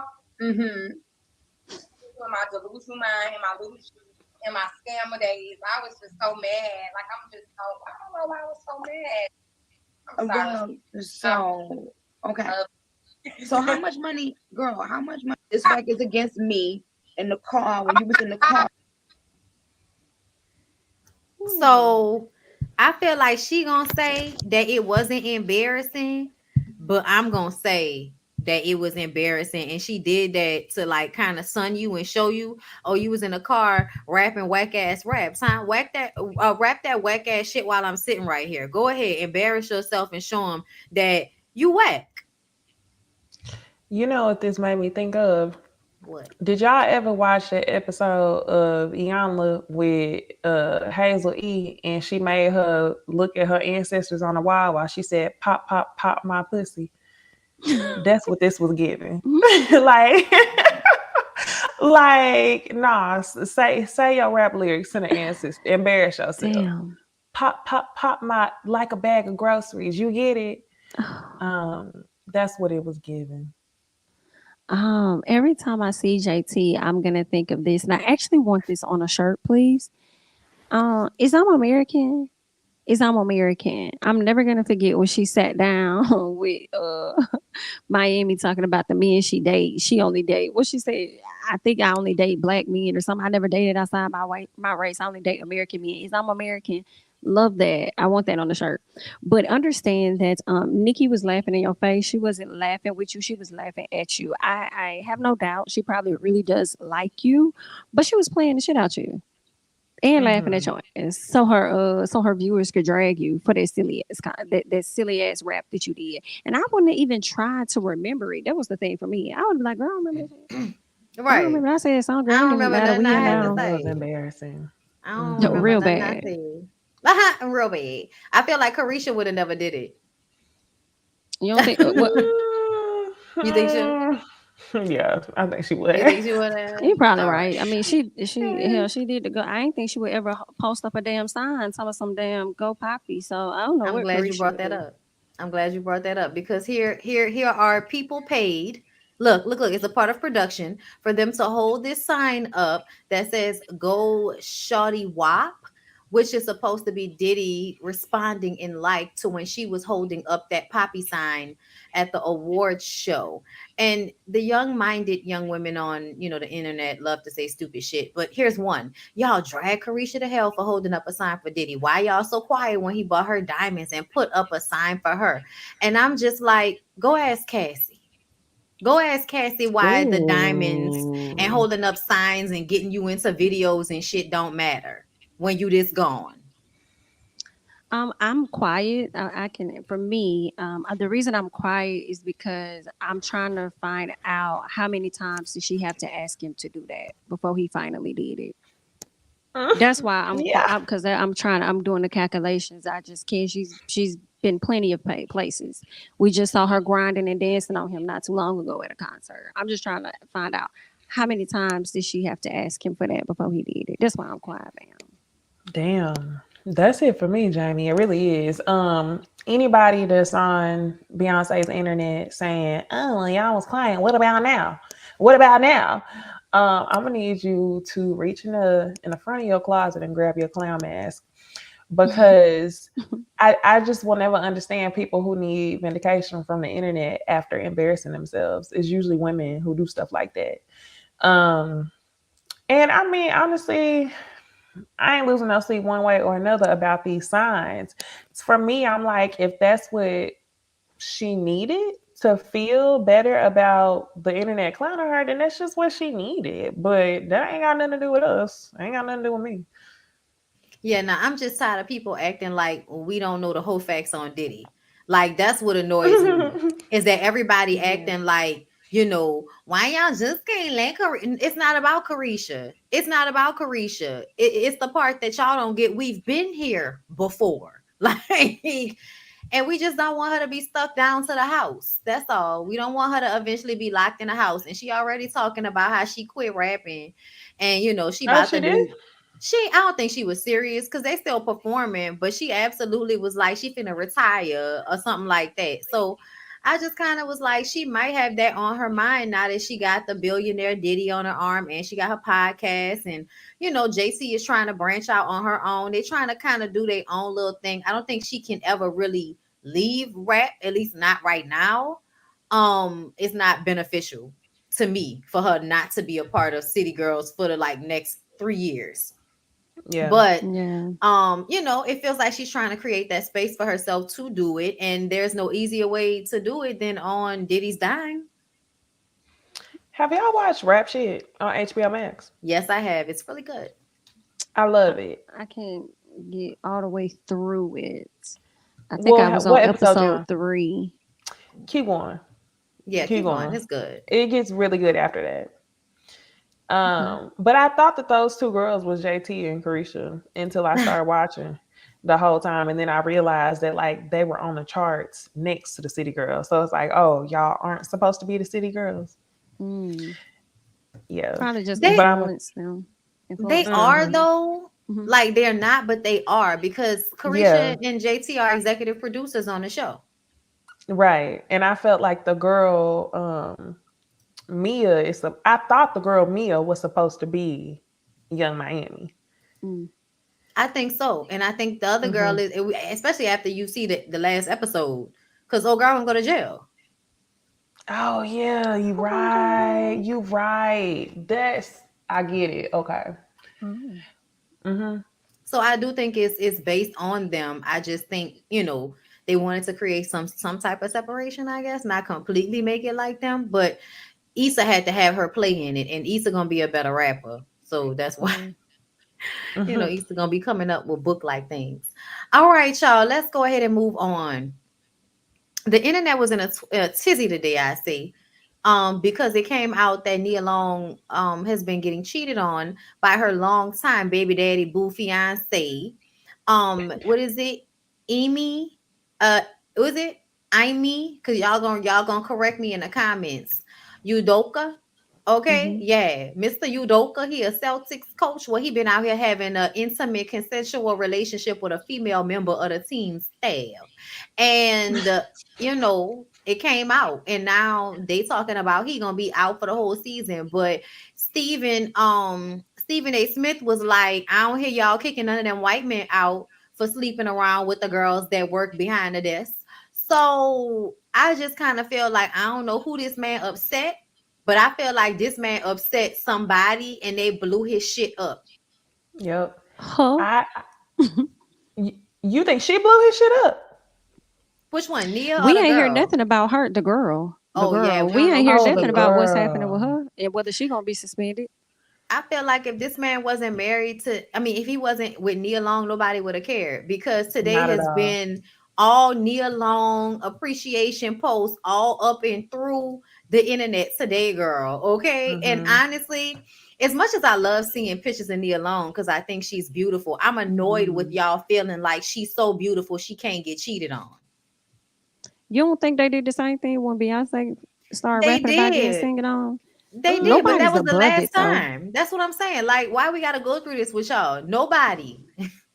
Yeah, I don't get that. Especially when People. it's the dude saying it, and y'all know y'all probably some dogs. Like, not all of y'all, but Oh, it's a percentage of y'all. Neil Cut it Long, out. bro, you fumbled the bag. Neil Long. Yeah, yes, that's what they sound like. Yeah, I don't know why.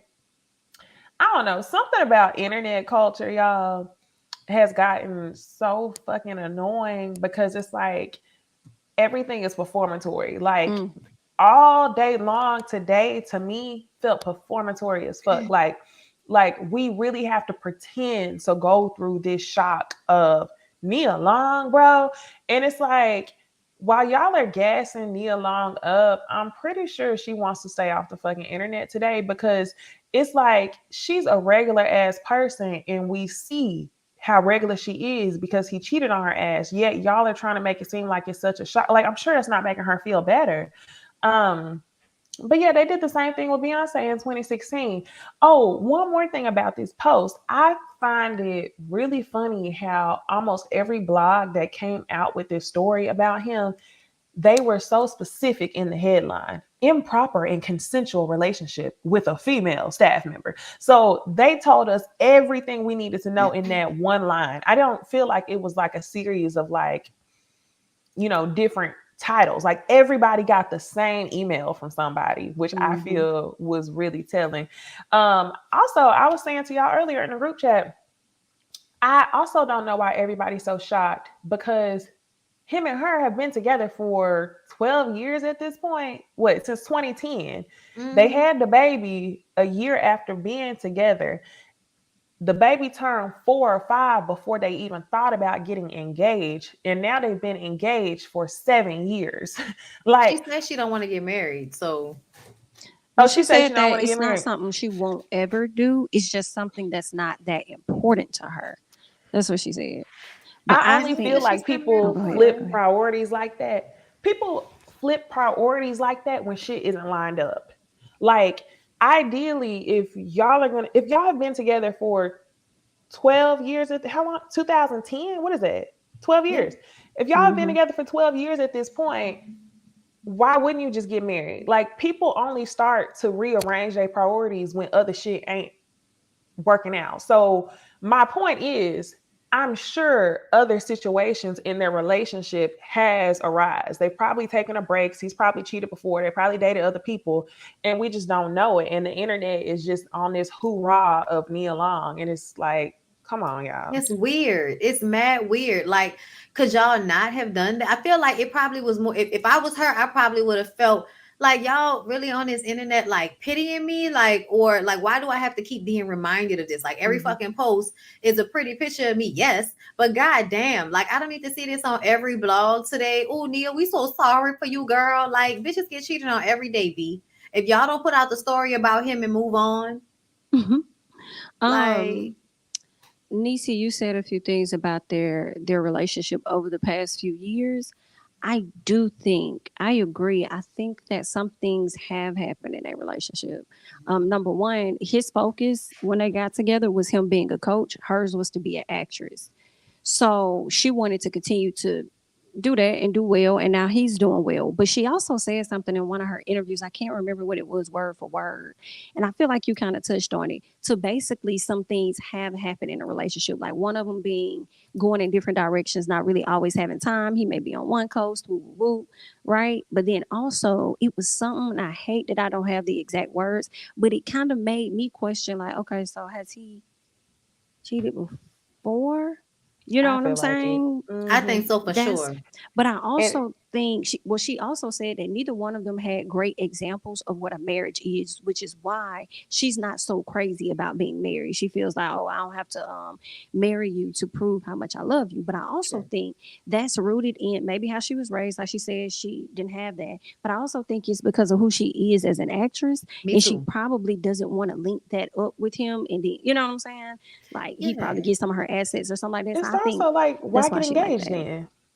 true. because That's she why I also feel said like, that it's not something she says she will never do. It was just that at the time it wasn't something that was a focus to her. So I right, think that which to ultimately me, she wants it, but I don't know when.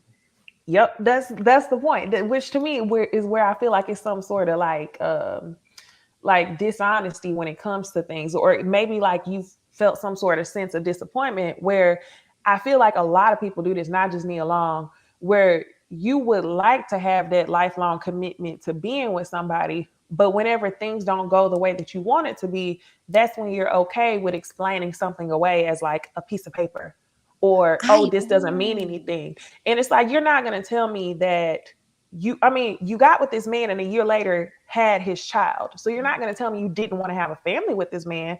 And now all of a sudden you don't know if you want to marry him, if y'all already have this decade long commitment. Mhm. Things have been going on, and people only start to retract and act like things are less important when they're not being worked out the way that they're okay with settling in the situation that they're in.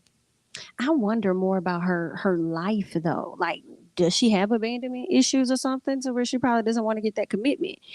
I just wonder. You know, some more. The comedian is her sister, Mhm. and they've had an estranged, like they had a strained relationship at one point. I don't know what it is now. I think they've gotten closer, but they definitely kept that under the radar for years that they were actually blood sisters. I didn't So, even know that. and they look Who? completely Mhm. different. So now Mhm. it makes me just Some knowing that more. they had a The comedian strain. Yeah, some more. So I'm like, from the Queen of comedian. Queen of Comedy. Yes. Yeah, So they I'm just full wondering about the blood, same mama, dynamics and daddy, what happened. Same Hmm? daddy.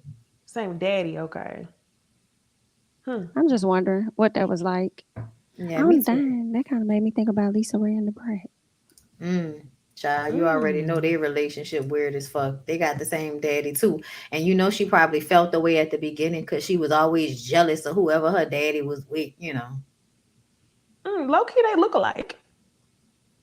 They do. Daddy must have strong genes. Okay. Well, with that being said, let's move on to the last topic. And that is Miss Erica Banks. I'm trying to find the original of her laying in the bed talking crazy shit to us. Um, Busted. because I'm like, girl, what? What is going on? Are you trying to fuck your friends? Is that what's going on? Are you trying to fuck your friends? Because I need for it to make sense for why you care. Look how I want her to look physically. I don't want her to because the look of everything is so important to me. Like if she ain't thick enough, no. Her not did good enough, no. Ain't dress, no. uh, Any? Nope. And it's like I don't feel like I'm discriminating. I just want a certain type of look. She could be the sweetest girl I ever met in my life, but if she don't look the part, I don't want her to come. Like that's just not the vibe I'm on. Now she can come to the cookout, she can come to the listening party, but the club, I feel like bitches gotta look a certain way to come. Bitch ain't. Okay, so she said that, and then everybody was like, "Bitch, what is you talking about?" So she came back and she said, "Lastly, I love my skinny, smaller women with a passion. Let's not get it misconstrued. However, when I go to the club, I want thick bitches shaking ass everywhere. That's my vibe. There are even skinny women in my music videos, most handpicked by me. So stop it. Everybody's entitled to their own opinion, and I've never been one to convince people of liking me. My preference of who I club with when it comes to my brand has nothing to do with y'all. Y'all never like me anyway. So why would I care about what y'all think about anything I say? I just don't want her. I don't want her edges to be that close to her eyebrows. That's A the only certain thing. That's the only thing for me. But go ahead, y'all. What y'all think about this situation? Um, for me, because I disagree with the most popular opinion, so mine is very unpopular. Erica Banks is a bisexual woman, and I personally believe that she chooses women to go to the club with her based on what she's interested in and what she believes the men are going to be interested in as well. So that's where I think she was coming from. The sad part is that she put this on her OnlyFans, thinking that it was like in confidence with somebody else, and one of your friends aired you out. But outside of that, my other thing with Erica is this. I do have a little issue with what she said because don't tell me it's okay, and this go for anybody. Don't tell me that it's okay to have skinny women in your video for you to profit off of because most of these videos, if not all, go to YouTube. So y'all get a check off that.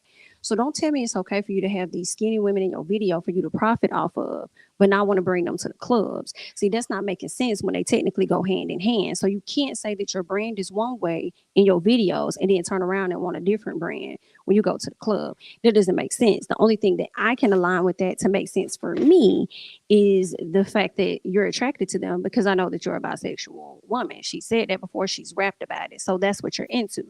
However, and this is my last thing, I just find it so funny that a lot of people are dragging her for her statements when every single person has people that they're not going to go out with. You have some people that's just not going to go to a club or go somewhere with a person with baggy ass clothes on and grills in their mouth. Like that may not be your stilo. So for people to want to drag her because the blogs have made it great to drag her, you know what I'm saying? Because that's the only time they post her when she talking about bullshit. They barely really post her music for real, for real. And she always posts music as much as she talk her shit. But anyway, everybody got somebody that they not gonna be caught out there with. Y'all not gonna be caught out there with no Coca-Cola heads.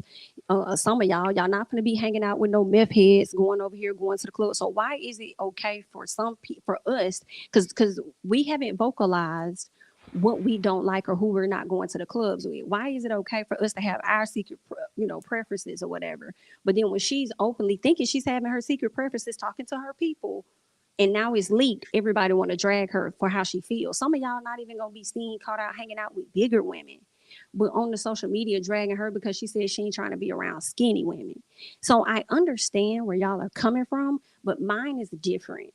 Don't profit off these people, and they go for these Chris Browns, everybody. Don't profit off these dark skinned people in your fucking videos and then And turn kick them out the around and section. don't want to allow them in your section when you go to a Hmm. club. I think that's whack. So that's what makes this statement that Erica Banks said whack as fuck. But on the flip side, like I said with the dragon, y'all do the same shit. Y'all not gonna be caught out with a person that ain't got no teeth in their mouth. So why is that? You know what I'm saying? Ain't got no fronts. So why is that okay? But it's not okay for her to make a choice on who she want to hang with in the club. Y'all do it all the time. You Y'all do it. know, Y'all do it in y'all workspaces and everything. So I mean, those are just my thoughts. I'm glad you brought that insight. I thought about Chris Brown too. Because everybody was losing their mind whenever Chris Brown was allegedly not letting dark skinned girls in his section. Um, I feel like it's whack of Erica on both sides, just because for me, I feel like her statement felt like it was beyond a fucking section. Because to me, I'm like, wouldn't you just have your friends in your section and leave it at that? My mind immediately went to like the hashtag bad bitches link up. Mm. You know how the girls will choose to hang out with other girls just to take pictures, and then next thing we know, y'all beefed out and y'all was never really friends because you feeling like you got to dim your light in front of somebody else because y'all both bad bitches. Like that's where it was coming from me. And I'm not gonna act like we don't have unconscious bias. I don't even know if I want to call that the word, but you're generally attracted to people who look like you.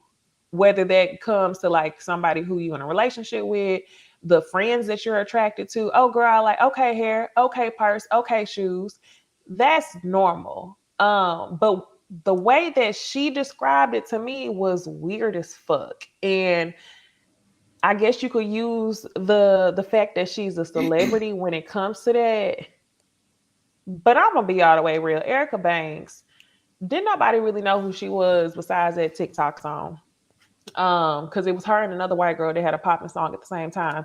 And you're not gonna tell me that Erica Banks will be allowed in a lot of rapper sections either. So for you to continue to perpetuate the same things that have been brought on by people who look like you, Erica, where their eyes is close together, their skin is darker than a paper bag, that to me is whack as fuck. It really is. Because you could have different women in your section who have different body types who look beautiful in their own way, and that could be a whole flex. Mm-hmm. But you're obviously insecure about, some of the things that you have going on, like your edges touching your eyebrows and whatnot. So now you want to be the one in control. It feels very much like, in situations where the oppressed turn to the oppressor. Yes. Mm-hmm. That's what Erica Banks is giving, and to me, that's whack as fuck. And I think it has to do with more than a brand. Whenever she said you can come to the cookout, it was like I'll hang out with you in private, but in public, no.